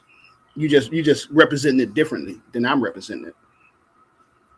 I got you. I had a reason I'm asking you because I ain't, I'm never claiming to be like a mathematician or no shit like that. But I did have a conversation with a guy, and one of his perspectives was, I guess that was kind of separate, like as far as the numeral system and just counting and making marks for your counting. And it was, I guess, significantly different as far as to just say because they were making different marks that it was systematic as our numeral system today. Oh, okay. I see what you're saying now. I see what you're saying. But I think, I don't know. I wouldn't agree with that because even if you're making marks, like Juju just put in the chat, like they was counting the moon cycle. You know what I'm saying? You're just counting the days of the moon, right? That 30-day time period. You're just making marks compared to as you are, what would be a numeral system? You just like understanding that numbers, go on forever, that there are integers and, what I'm saying, rational numbers, what I'm saying, stuff like that. And I guess like even being able to put mathematics into it as well. So here's the thing is that one of the things that we learned from the guy, David Hewley, in his book on African mathematics, he talked about that they were not just making marks to count the lunar cycles, that they actually created a 365-day year calendar. And they understood that, it was 365. It was 360, and then they had the extra marks to make it 365 days. Or I think he said 364 days. However, but you see them keeping track of the year. You know what I'm saying? They keeping track of time. They was for the record too. I'm more so like he teaches math too. I'm not sure how long he's taught math. I know for at least like 15 plus years. But David Hewley? No. The brother that I'm speaking about. I can't even think of this nigga's name right now. Wayne Dorsey. That's the nigga name. His name Wayne Dorsey. But I more so agree with the way that you're explaining it versus him trying to separate it as much as he was. Because, like you say, in a sense, or not even in a sense, making the marks and especially making them different as they go on would be counting, and it would be, considered numbers. Mm-hmm. Yeah, and I think that's the thing about the Ashango bones is that they grouped them like saying 1, that 3, was it 5, 7, 11, they grouped them. You see the prime numbers, even though it's just tally marks, but you see that it's prime numbers. Maybe they didn't have a symbol for it at that time, but they had an understanding of these numbers are prime. And one of the things that I've been looking into is that it's from the African perspective, like when you're dealing with a society like a culture that automatically thinks that, you come into this world through the spiritual realm, you're going to try to make a connection to try to understand what that divine is and what that spiritual world is. You're just not going to just live your life just like, lottie dottie lottie dottie. You know what I'm saying? Some people are going to try to like, okay, I want to understand what's going on and how things are. And I believe that they did that earlier than what, you know, we have been believed that they've been doing it, because we see that, you know, the Adam, what's it called, the Adam calendar in South Africa. This building structure is what, 70,000, they say it's 70,000 years old. We see the pyramids carvings over there, and you see pyramid carvings that goes back 30,000 years old, 40,000 years old, that's carved on like vases or pottery pots or whatever. So they already had these concepts in their mind before they even started to build the pyramids. And so from my point of view, I don't start with Kemet. You know what I'm saying? The people who founded Kemet, they came from Central and Southern Africa. You know what I'm saying? So they was bringing these concepts up, and they migrated, you know what I'm saying, mingled, talked to each other, and, you know, just put stuff together. Question for you, Hurt, real quick. You did a presentation over here a while ago, and I don't even know if it was in your presentation, but you were talking about, I think, how the pyramid has this mathematical ratio or something that you found or something. Or am I tripping? So no, I know I do need to write a paper on this, and I've been slacking on it. My discovery is that the pyramid is a representation of imaginary numbers. There's a lot of you know, things that people found in the pyramid that they mathematically found with the pyramid, the Great Pyramid. But what I've realized is that it is a physical representation of an imaginary number, the fourth root of -1. So, and that's what it was, yeah. And so it mathematically it comes out to that, and there's no other logic that you could come from it, that you could put into it. So it equals that. And so it's like, it just hit me one day. I was like, holy shit, did they actually, this can't be true, man. But when you start to add into their spiritual system and how they saw stuff, then it all adds up. And you're like, oh, okay. Then it's like, oh, all right, I understand why they came up with this, why it's like that. So that's one of the things that I realized. Did pi come from the pyramid? Come from the pyramids? No, I think they've been understood. I mean, you mean come from the pyramids? Okay, so that was something that was, like you say, okay, already understood. I guess in a sense for it to be rationalized for us to be able to draw out mathematically. But I don't know which. I would have to look more into like ancient numbers before the modern numeric system. Yeah. But I know I seen the Lubombo bone or whatever it is. So I know about like the tally marks and stuff like that and how far back that goes. But yeah. I mean, we gotta remember we dealing with a system of people, a system of stuff that not only does they did things more orally, it's also that you had to be initiated into it. You know what I'm saying? You just couldn't, it wasn't open like, you know, today. You had to be initiated to learn this stuff. So they didn't leave everything out for everyone to learn. You know what I'm saying? It was hidden, you know? yeah, and by the way too, bro, I ain't debating you on none of this. I'm asking you everything out of ignorance. Like, I'm great at simple math. I don't act like I'm a mathematician though. I ain't tripping off that. I ain't tripping. But Okay, but my question was, you're a math teacher right now, Hurt? Me? Yeah. That wasn't the question. That's the question that I wanted to ask before the question. What, and not trying to be nosy, but like, you teach middle school or? Oh, I'm in elementary right now. Okay, because I was gonna go into the math.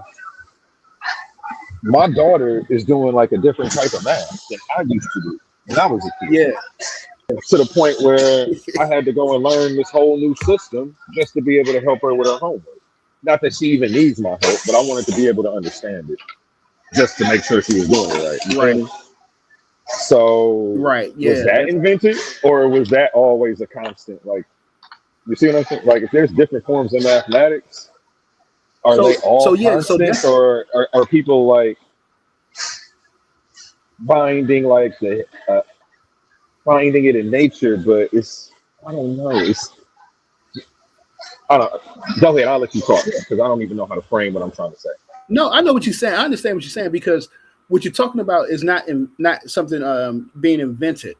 It's just they are repurposing and trying to reformulate how to teach to teach the same math that we grew up with.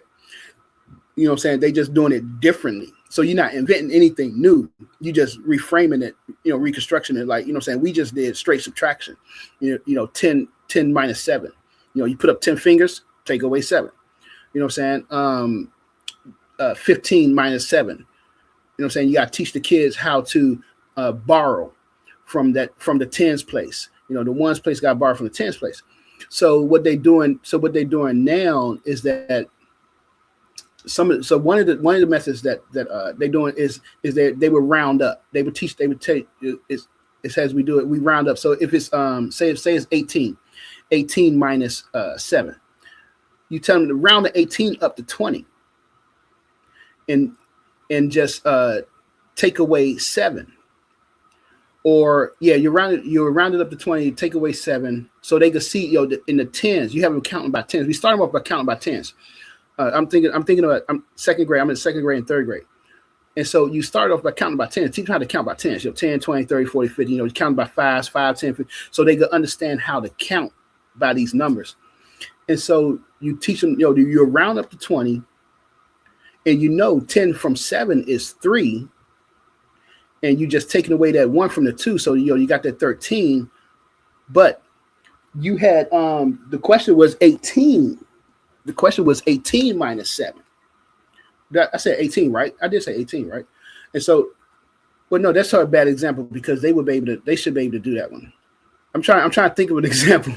It's so crazy because what they would do is like say, all right, I think like all right, 53 minus 12. I think that'll be a better example. 53 minus 2. I'm just thinking of stuff. And so you would round 53 down to 50 because you want to round it to a tens number. 10, again, 10, 20, 30, 40, 50, stuff like that. You want to round it to a tens number.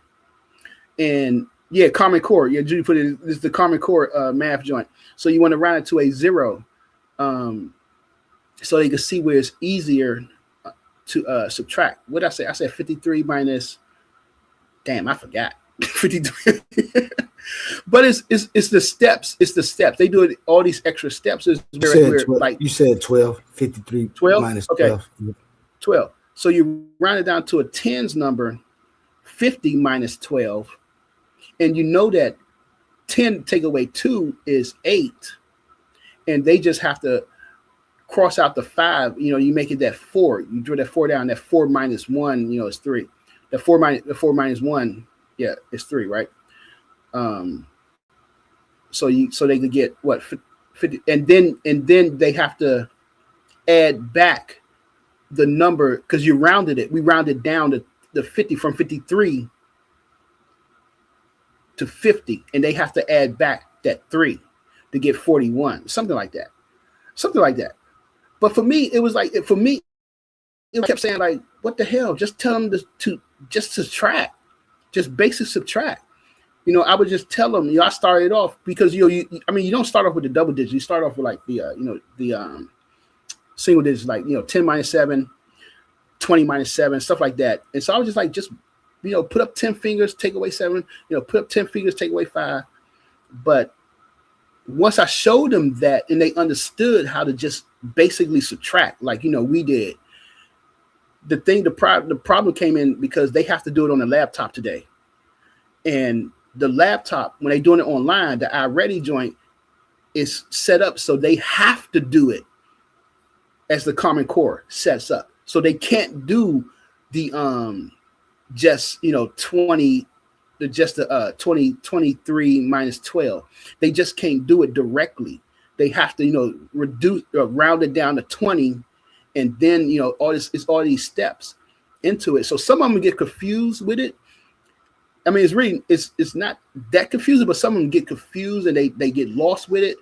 And it's like, come on, man, it's like all these steps y'all adding to it when you should just do just basic subtraction that we all grew up with, just subtracting. But I don't know, man. To me, it's annoying. I think it's annoying, but it's what it is. It is when I went out of my way to teach her all this math and division and have her way ahead, and then they just change it up. Like that kind of irks me. But she says Juju says it's a different method. Is it a different method that was invented, or is it fine?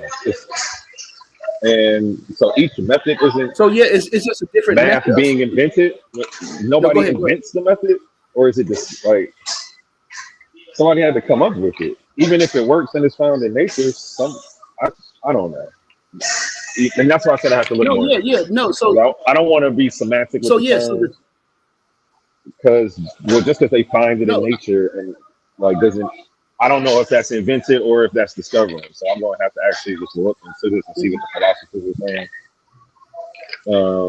And I already know what your stance is. I'm not trying to grill you, though. I was just trying to. You answered all my questions. I appreciate you. Yeah. So what I'm saying is, what I would say is that is they came up with a different method of doing subtraction and adding. You know what I'm saying? When I say that math is not invented, it's just discovered because it's already existed. That's like, think of like it's universal constants. Like think like pi. We know pi is 3, 4, 156, something like that. 3.141. You know that's pi. So if you take the circumference of a tree, you're going to get pi. No matter how thick the tree is, you're still going to get pi. It's just there.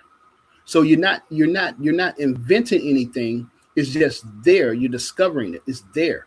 So what they have done, they've just created a new way of doing subtraction and math and subtraction and addition, and even multiplication. But it's still just like, you're taking two sticks, you're putting them together. That's 1 + 1. That you got two sticks. You add another stick. That's 3 sticks. You got these rocks. You got 4 rocks. If I add another rock, I got 5 rocks. The more you add, the bigger the number gets up. The bigger the number goes up. So you're seeing that the more cattle you have, you got 2 cows. I add another cow. I got 3 cows. You didn't invent the number 3. It's just it's just the concept is already there. So they didn't invent a different method of doing math. They came up with a different way of doing it. You know what I'm saying? We did subtraction just basically, you borrow and this and that, you just straight subtract. But now it's like, they have different ways of doing it now. So it's not an invention. I wouldn't say it's an invention. It's just a different method of doing the math. Is what I would say. It's just different method, different techniques of what they're doing now.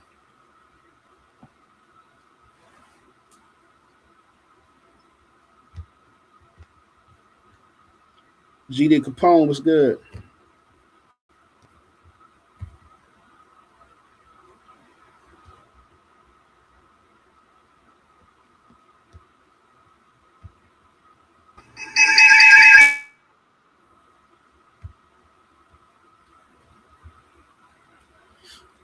Yo, so what I was just say this, what I was talking about earlier when we talked about the difference between like Gödel's incomplete theorem and the kinetic way was that, like, you're saying, you're looking at, like, he was trying to he proved that, saying, you can't in a closed system, saying stuff is always, you're always going to have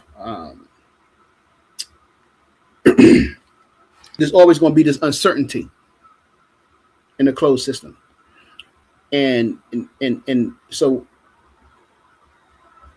what I've been trying to, like, I guess, kind of say or prove or trying to show is that in the Kemetic system, it wasn't a closed system, because they're looking at the system as a system that's connected with the universe, that's connected as one, whereas the Western is not connected.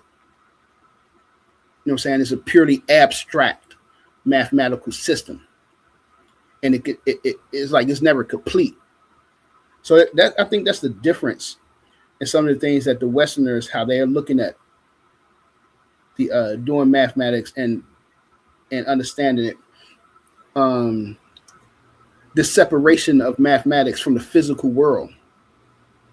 Some things that because how some people say your math is just pure math. It's not. If you're not applying it, then it's not applied math. You got the physics. You're doing the physics and chemistry and stuff like that. That's applied mathematics.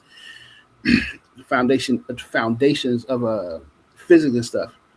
The Westerners, when you're doing pure math, it's just this theory and abstract math, which what I'm saying, like I said, is one of the things that drew me into studying math. I liked it. Yeah. And I think that one of the things it's this guy called what's his name? Russell something.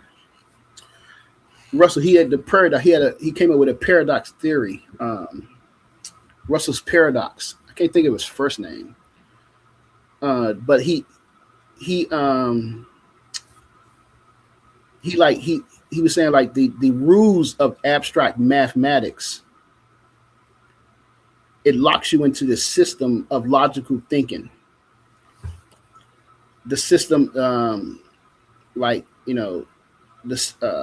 if something is true, then if something is true, it can't be a lie. And if it's a lie, then it can't be truth. Okay. Mm-hmm. It's a system that it ends up, it's a loop. It ends up being a loop within itself, without any external factors on the joint. So this is like, it was this paradox that this guy Russell came up with. And what Gödel did, he that this is a flaw in a closed loop, that you just can't. How do I explain this? If you're relying on yourself, if you're relying on the self of this eternal loop, you can't be like it can't be complete. It's always going to be incomplete. There's always going to be a reason, that you can't explain something. There's always going to be a reason. So that's tying into that's keeping the mathematics, like you're keeping it in this pure abstract sense. You're not tying it to anything. Whereas when you look at the Kemetic, when you look at ancient Egypt, when we look at them, and they tied the math to the divine, to the spiritual world, to that those aspects of the universe. And where say the Eye of Horus. Yeah, the Eye of Horus is it's a complete, it represents one, like this wholeness. It's showing you that without the completeness, you're missing one object. Without that completeness, you can never be complete. So it's tied. So when you're tying it into something, you're tying it to a divine system, or you're tying it to a universe system. You don't get the incompleteness, what Gödel was talking about, which I don't know. It's just something that I think I'm seeing, from that I see from the philosophy from Kurt Gödel's incompleteness theorem when he was when you study that shit. That's something that something I had to prove, and it was that real analysis, and it was annoying.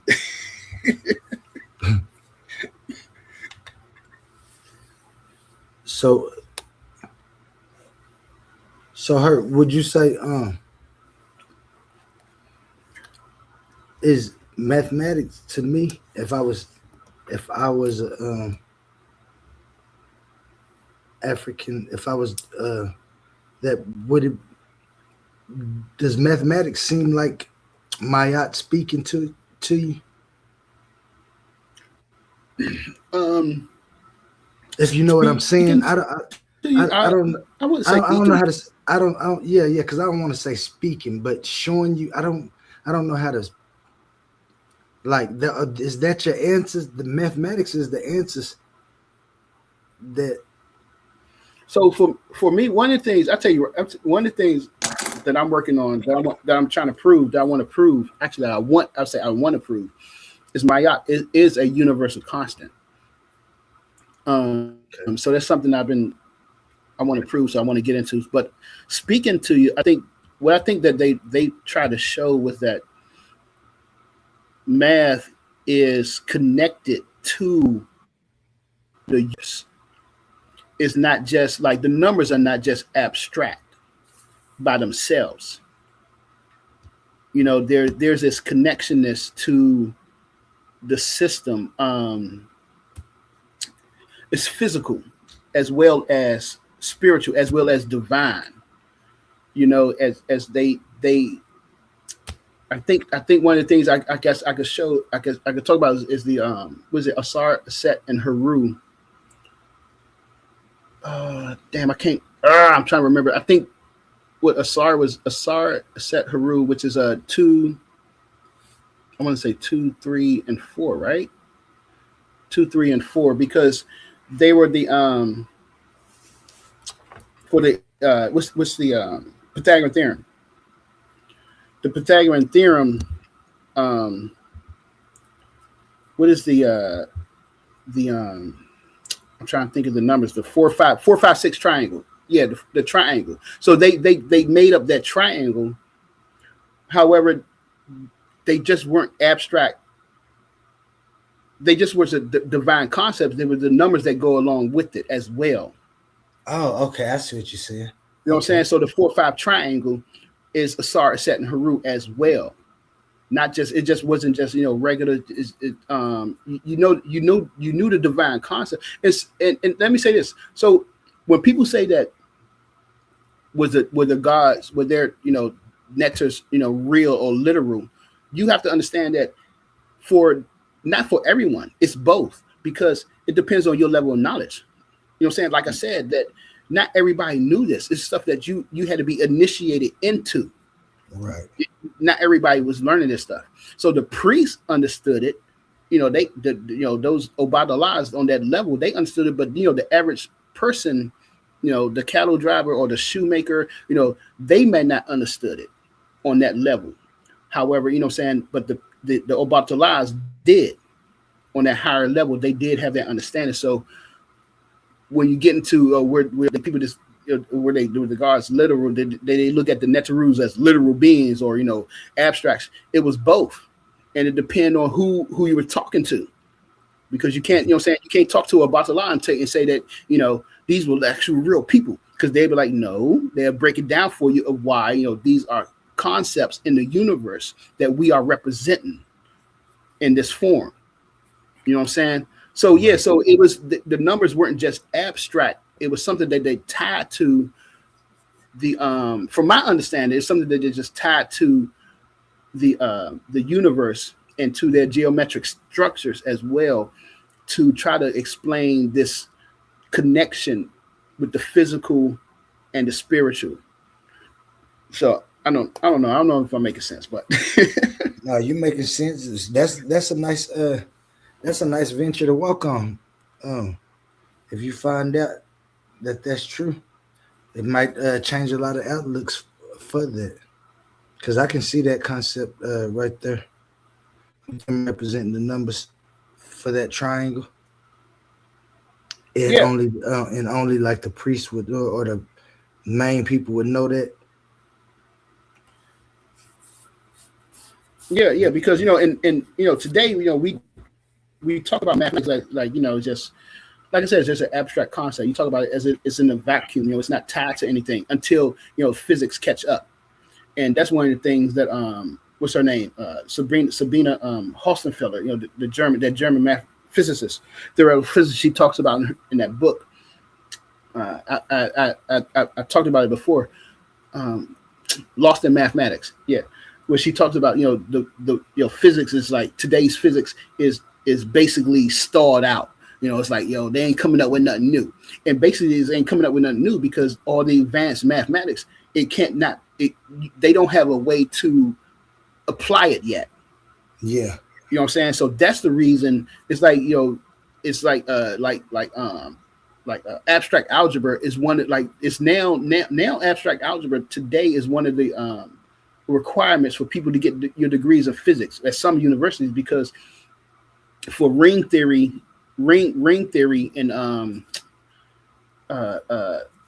what's the other one? Ring theory and something else. I forgot. I can't think about it. But you learn it in abstract algebra, and they're just now learning uses for it in physics. They just now learning uses for it. So they tell you, you got to study abstract algebra. So today, the mathematics has always been ahead because you come up with these theories and stuff, but then you have to find a way to actually apply it, to actually use it.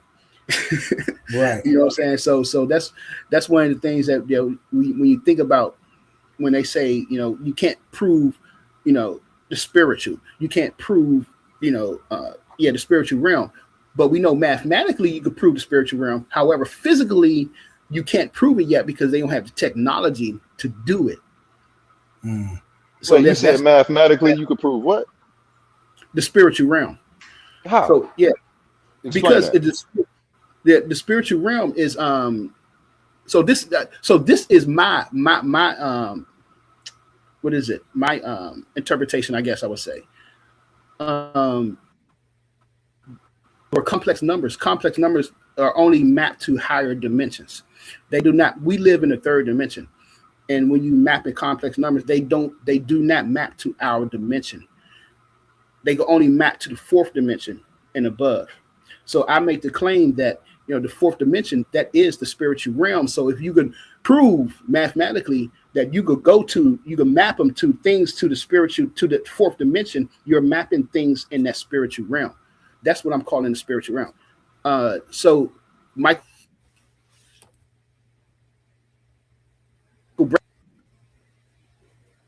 I showed this paper before. I forgot the name of it. I think it talks about this, but it's just something here. Complex numbers they prove the existence of that fourth dimension.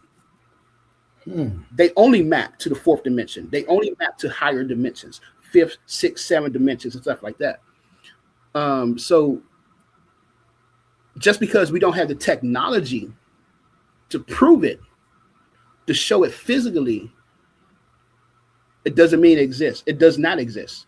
That's just showing that the physics and the chemistry, the science, the applied sciences has not caught up to the mathematics. But it is a known fact that complex numbers are mapped to higher dimensions. And another theorem, I can't think of it right now, but it's called I can't think of the name of it, but it's like your shadow. We are three-dimensional objects. We cast a two-dimensional shadow. So we live in a three-dimensional world. Therefore, you have something that's casting a four-dimensional, that's a four dimensions that casting a three-dimensional shadow. You know what I'm saying? I can't think of the name of that theory right now. But that's an actual theorem that they have proven. And so it's just stuff like that that's been working out, that people they work out, but yet the science on it hasn't caught up to the actual physically showing it. And I don't think you can, because I don't know. For me, I don't think you can. It wouldn't seem like you would be able to, because I think you might, I don't know, you might die. You might die trying to get to that next realm. Because I don't think we would be able to exist in that next realm. In higher realms, we wouldn't be able to physically go into those higher realms. And I don't think we would be able to do that. I think we would just die. We wouldn't able to exist. And so the juju, no, it's nothing I teach to the students. I don't teach none of this. Come on, man. I don't talk to them kids. Those are little kids. Even when I was at the middle school, when I was in talking to the 8th graders, I didn't talk about nothing like this. I would talk about, Black history. That's what I would talk about. Try to wake them up, but nah. And plus, plus they have people coming around to your classroom. The math coach, stuff. They'll come around to your classroom, every once in a while, probably like every day, sometimes, or every other day, and they just to make sure you're on task and you're not venturing off. So you can't even sit around and talk to the kids about their behavior, how they should behave themselves, control themselves, just talking about basic morals and stuff like that, and ethics. You can't even do that. You know what I'm saying? You always got to be on task teaching math. You always got to be teaching that curriculum, sticking with the curriculum. So I think, and I think that's a setup that goes against us, because it ain't helping our kids when you got kids that come to your school that's completely disrespectful and they don't want to, they don't want to learn. I'm sorry, that wasn't Juju. That wasn't Juju who said that. That's somebody else. But yeah, I think that's a setup against us. It's just I don't like it how that shit going, man. I feel you, man. Sure, you can make them. You can get you some concepts going that work. That's what mathematics is, ain't it? You find some equations, like you said. Sometimes you don't find out them equations work till hell. You might be gone when you do, but like you said, mathematics is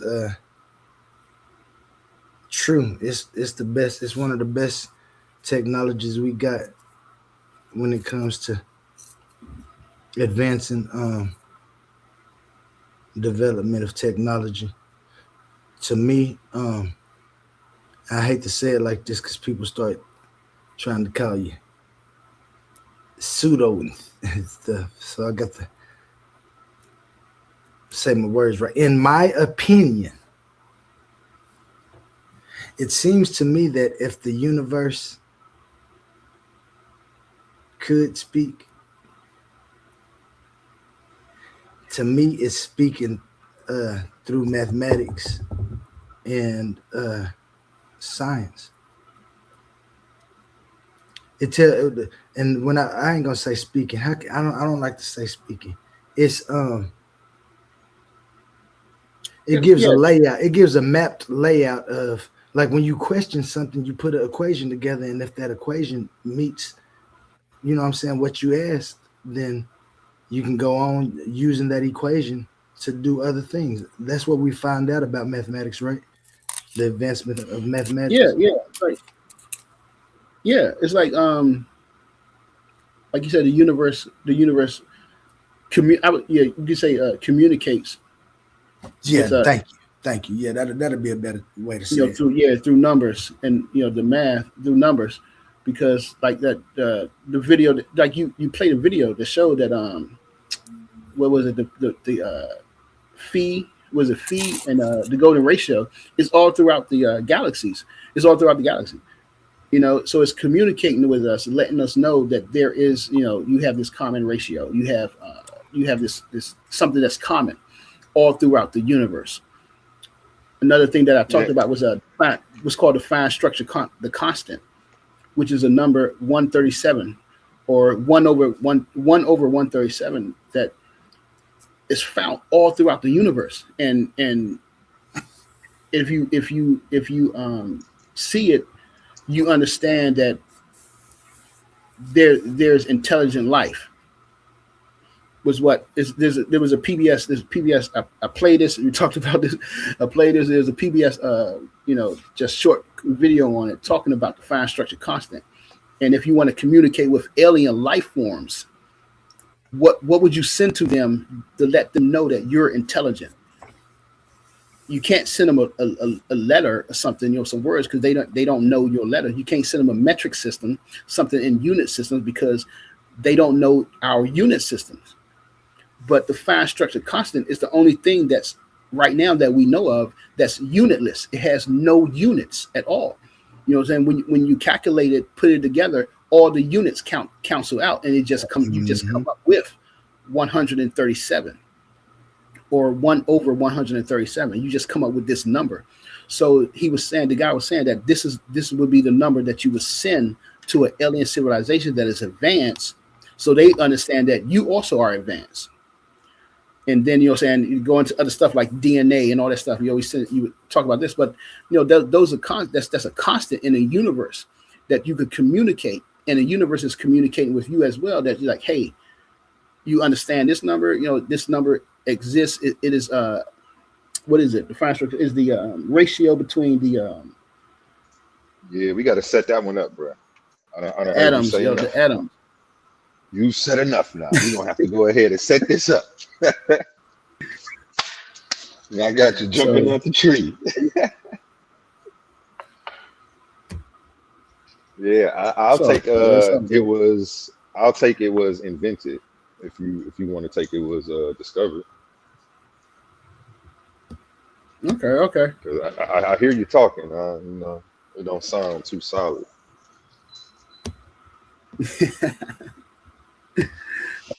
Okay, that's good. That's good. Let me write it on my board. Real quick. You're right on the board so I can make a flyer for me. It hurts. That's some fun. Take our time with it. I ain't gonna schedule it fast. Like a month. That's what my episodes do. That's what those episodes of Know the Ledge do. Get our minds to thinking and critically thinking so we can form other questions and ask debates. That's a nice debate topic right there. I haven't seen it done. Have you seen that debate topic, Hercules? As a debate, no. I mean, I've seen people talk about it, yeah, but I mean, not a debate, no. I haven't seen it as a debate either. I mean, when I say people, I'm talking about you know, mathematicians and scholars. I've seen them talk about it, yeah. Yeah. I've heard it before, but I haven't seen any professors talk about it. Just you, for real. Just read about it a little bit. But, definitely. All right, y'all gonna accepting the offer, man.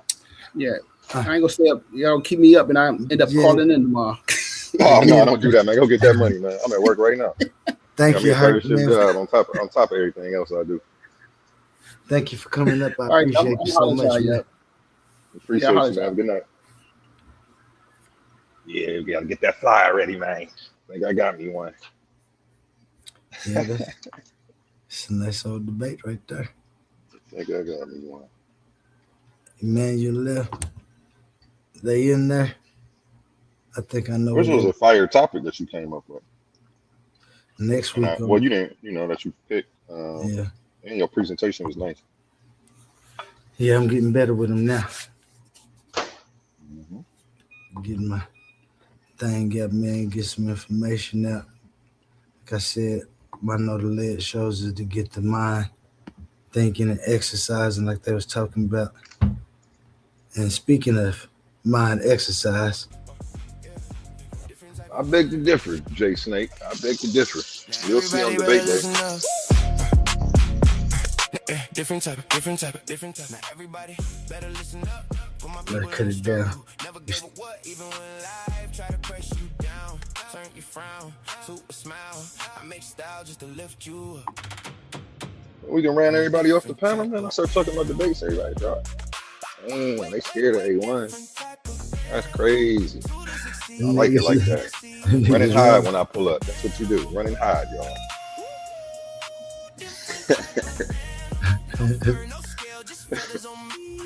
They don't want that smoke.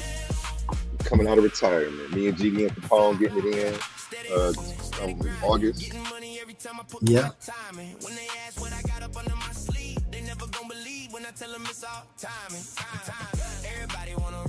Yeah, I like this new song. And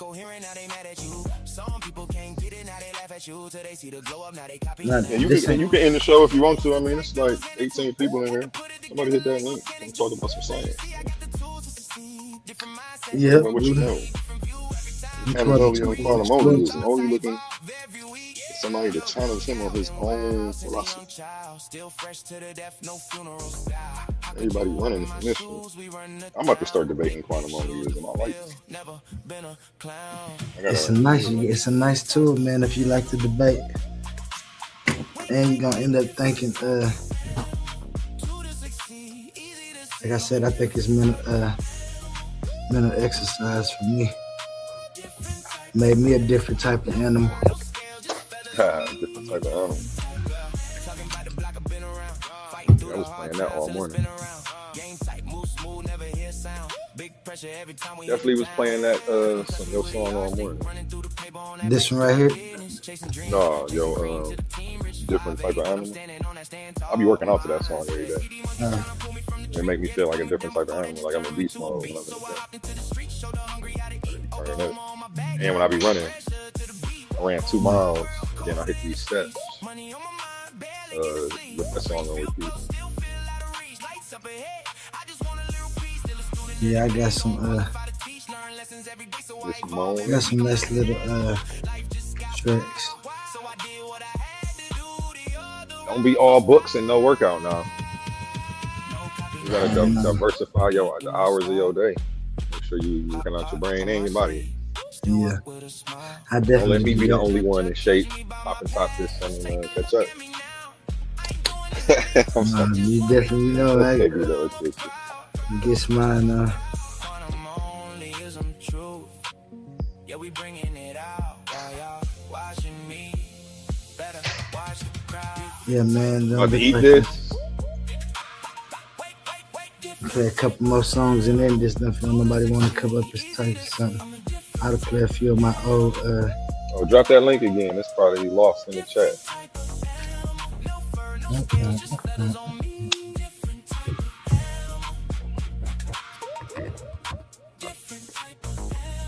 I want to thank everybody for coming out. Damn. You get one of them, man. For the hot dollar. I'll take one.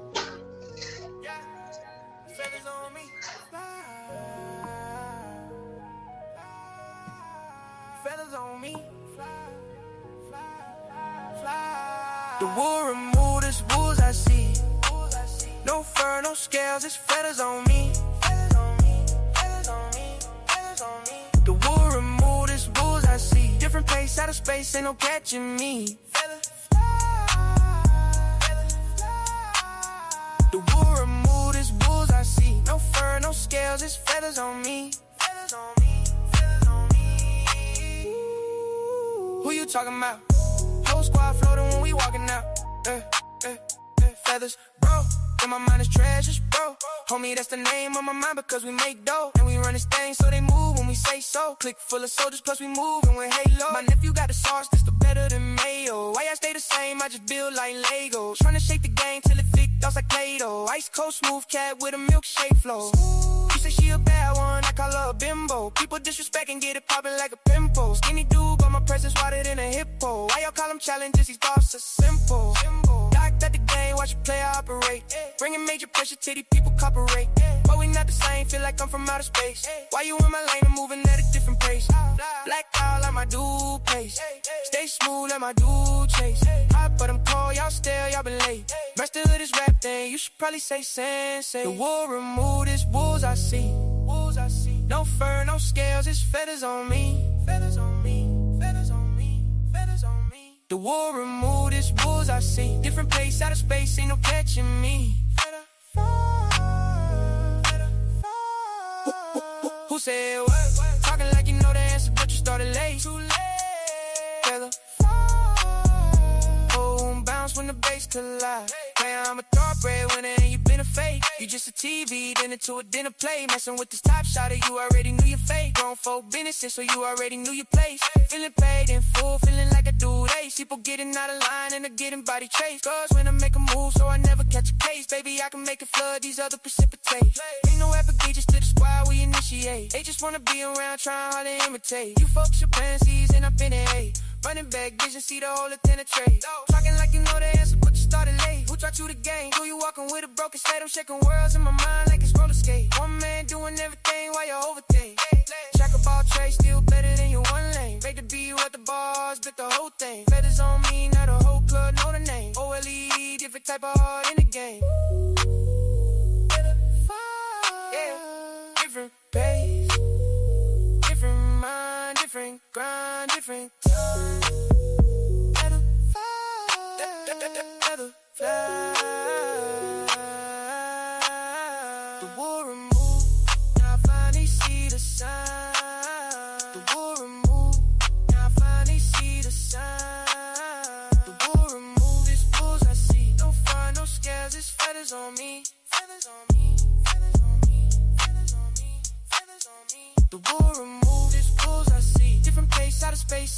what you need. What you talking about? No club moving when we working out. Oh, feathers on me, feathers on me, feathers on me, feathers on me. What you talking about?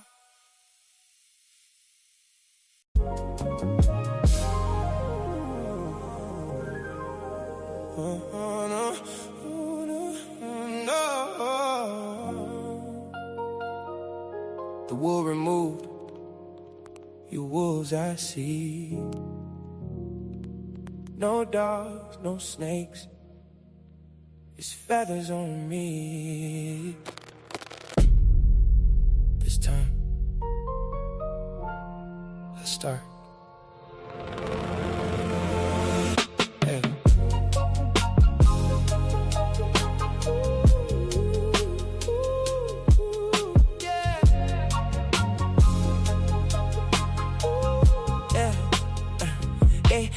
They try to open their third eye with both eyes closed. Can't see the consequences to the things that they chose. Put they self in deeper sleep, claiming that they woke, while I'm watching time and nature moving through the smoke. I fell in love with wisdom. Sophia held my hand, told me comfort ain't real if it destroy another man. So I learned to love existence without controlling all the plans. Try to hold on to forever, still it slipped right through my hands. Tried everything to get it, still slipped through my hands. Then it's both of my kids. Only thing I truly love, my #1 fans. And I still smile even when life get cold, cause most things grow in the sunlight, but grow the most at night. That's something people don't know.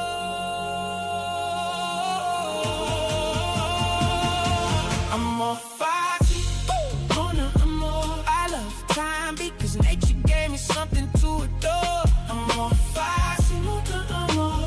Forever be Father Time and Mother Nature dancing endlessly. Open both eyes when you finally see. You get 2 eyes, but only one vision of reality. More love again. I guess I'll tell you about the secret to existence again. Feathers on me, stars above, everything alive because of love. The only time I fell in love, I was standing on the ledge. If I would've knew the ledge, I might've moved different instead. Thought I found forever in somebody else's head, but she just wanted friendship while I was thinking marriage best. Well, here I go again, talking about love again, trying to explain existence through the pain again, trying to hold beauty still, but time don't ever stand. That's when Father Time whispers, son, that's just a plan. And Mother Nature touched my shoulder, said nothing blooms forever, but everything returns eventually. That's when I finally understood why heartbreak make us wiser, why loneliness get deeper when your thoughts become advisors. People fear the dark, but the stars only shine there. Flowers drink the sunlight, but roots grow where the night live. That's why I stopped hearing pain and started reading signs there. Every scar another map showing me where life is.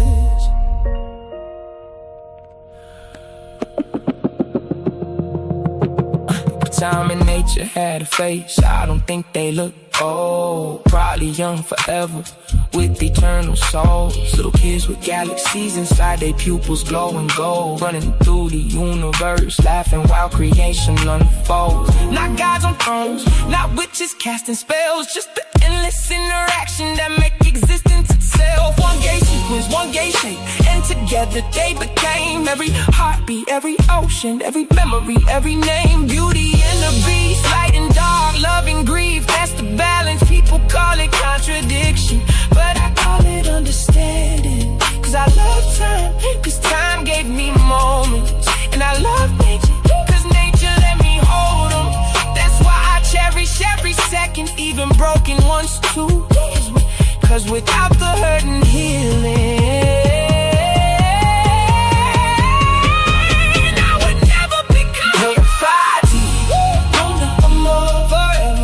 Father Time and Mother Nature dancing endlessly. Forever be Father Time and Mother Nature dancing endlessly. Open both eyes and you finally see.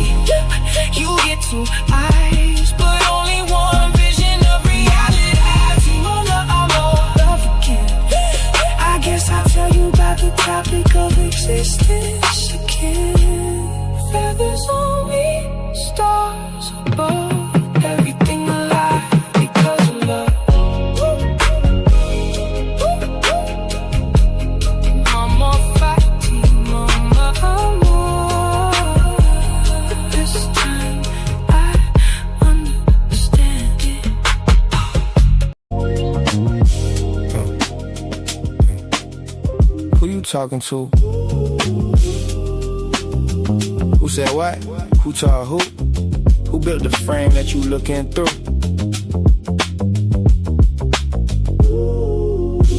Who you talking to? Talking timeless while you speaking in sequence too. If it ain't coherent, it collapse on cue. Who you talking to? Who said that? Who told you existence started? Run that back. Every worldview crack where the pressure at. Who you talking to?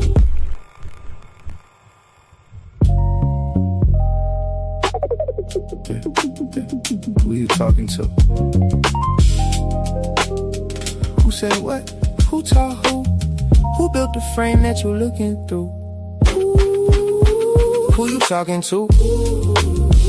Talking timeless while you speaking in sequence too. If it ain't coherent, it collapse on cue. Who you talking to? Who said that? Who told you existence started? Run that back. Every worldview crack where the pressure at. Yeah. Who you talking to? Every line of treasure you only find in the mind, my mind. And you know I work in the mines. I don't charge a dime for you to stay out of mine. 2 times, we on time. Every line got another line, hide behind the line. You hearing bars, I'm hearing structure and design. You hear a punchline, I hear ontology align. Who said reality started? Talking outside existence while existing to argue. Smuggling sequence in your sentence unconsciously. Then call it timeless when I ask what the process be. Who you talking about? Half these worldviews fall when you walk them out. Everybody got answers till you chalk it out. Then coherence disappear when you map it out. I studied Heraclitus flowing rivers in motion. Parmenides froze it, I can see both in the ocean. Can't build a frame, but the frame still folded. Trying to define the world while the mind still holding it. Aristotle looking for causes and categories. Nietzsche killed guys, but couldn't kill reality. Heidegger staring into being and anxiety. I'm just asking what makes existence intelligibly. Who you talking to? Talking timeless while you speaking in sequence too. If it ain't coherent, it collapse on cue. Who you talking to? Who said what? Who built the worldview that you standing on? Everybody sounding deep to the ladder gone. And they looking real nervous when the pattern drawn.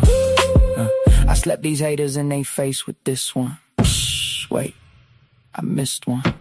2 times, we on time. Every line of gem they only find in the mind, my mind. You know I work in the mines, digging through mines while I'm digging through mine. Blue collar, philosopher, coffee cup thinker, still plotting possible worlds while the clock getting thinner. Whole room talking loud, I just watch and consider. Cause the loudest in the room usually know the least in it. Who taught you that? Who said existence got a border where the proof at? Who talking outside reality and still attached? Using logic from existence just to move back. That's incoherent. I ain't even gotta raise my tone. I just let the contradiction sit there on its own. People wanna skip structure just to chase the throne. Till the worldview collapse and they standing there alone. They want a war record. I gave them world pressure. Every verse another hidden room in the architecture. Every line another layer underneath the texture. You hear rhythm, I hear systems trying to fit together. And I ain't culturally inappropriate, intellectually inappropriate. I'm coherently inappropriate, yeah. You hate the conclusion, but the structure still hold. That's why the room get quiet when the logic unfolds. Who you talking to? Talking timeless while you speaking in sequence too. If it ain't coherent, it collapse on cue. Who you talking to? Who said that? Who taught you existence started? Run that back. Every worldview crack where the pressure at. Who you talking to? OLEE on a late night broadcast. Hourglass eye, watching timelines cross paths. Earth in the other eye, both sides balance. Nature and time, that's the code in the canvas. No wings, still. Who you talking Let's to? pause the noise for a second, because if you're still here right now, you're already different. Not everyone gets this. Not everyone understands real debate, real scholarship, real intellectual smoke. But you do. This is Coliseum of Arguments. This is Titans Debate League. And what happens here doesn't survive on algorithms. It survives on the people who believe in it. When you support through Cash App, you're not just donating. You're fueling the arena. You're the reason we can bring in high-level guests. You're the reason we keep unbiased judges. You're the reason these debates stay sharp, fair, and uncompromised. This platform is built by thinkers, sustained by supporters, protected by the ones who know value when they see it. If this show has ever sharpened your mind, has ever entertained you, or has ever challenged what you thought you knew, then Cash App is how you say, keep this going. Not everyone contributes, but the ones who do, they're part of what makes this real. Coliseum of Arguments, Titans Debate League, powered by the people who get it. Who you talking to? Who said that? Who told you existence started? Run that back. Every worldview crack where the pressure at.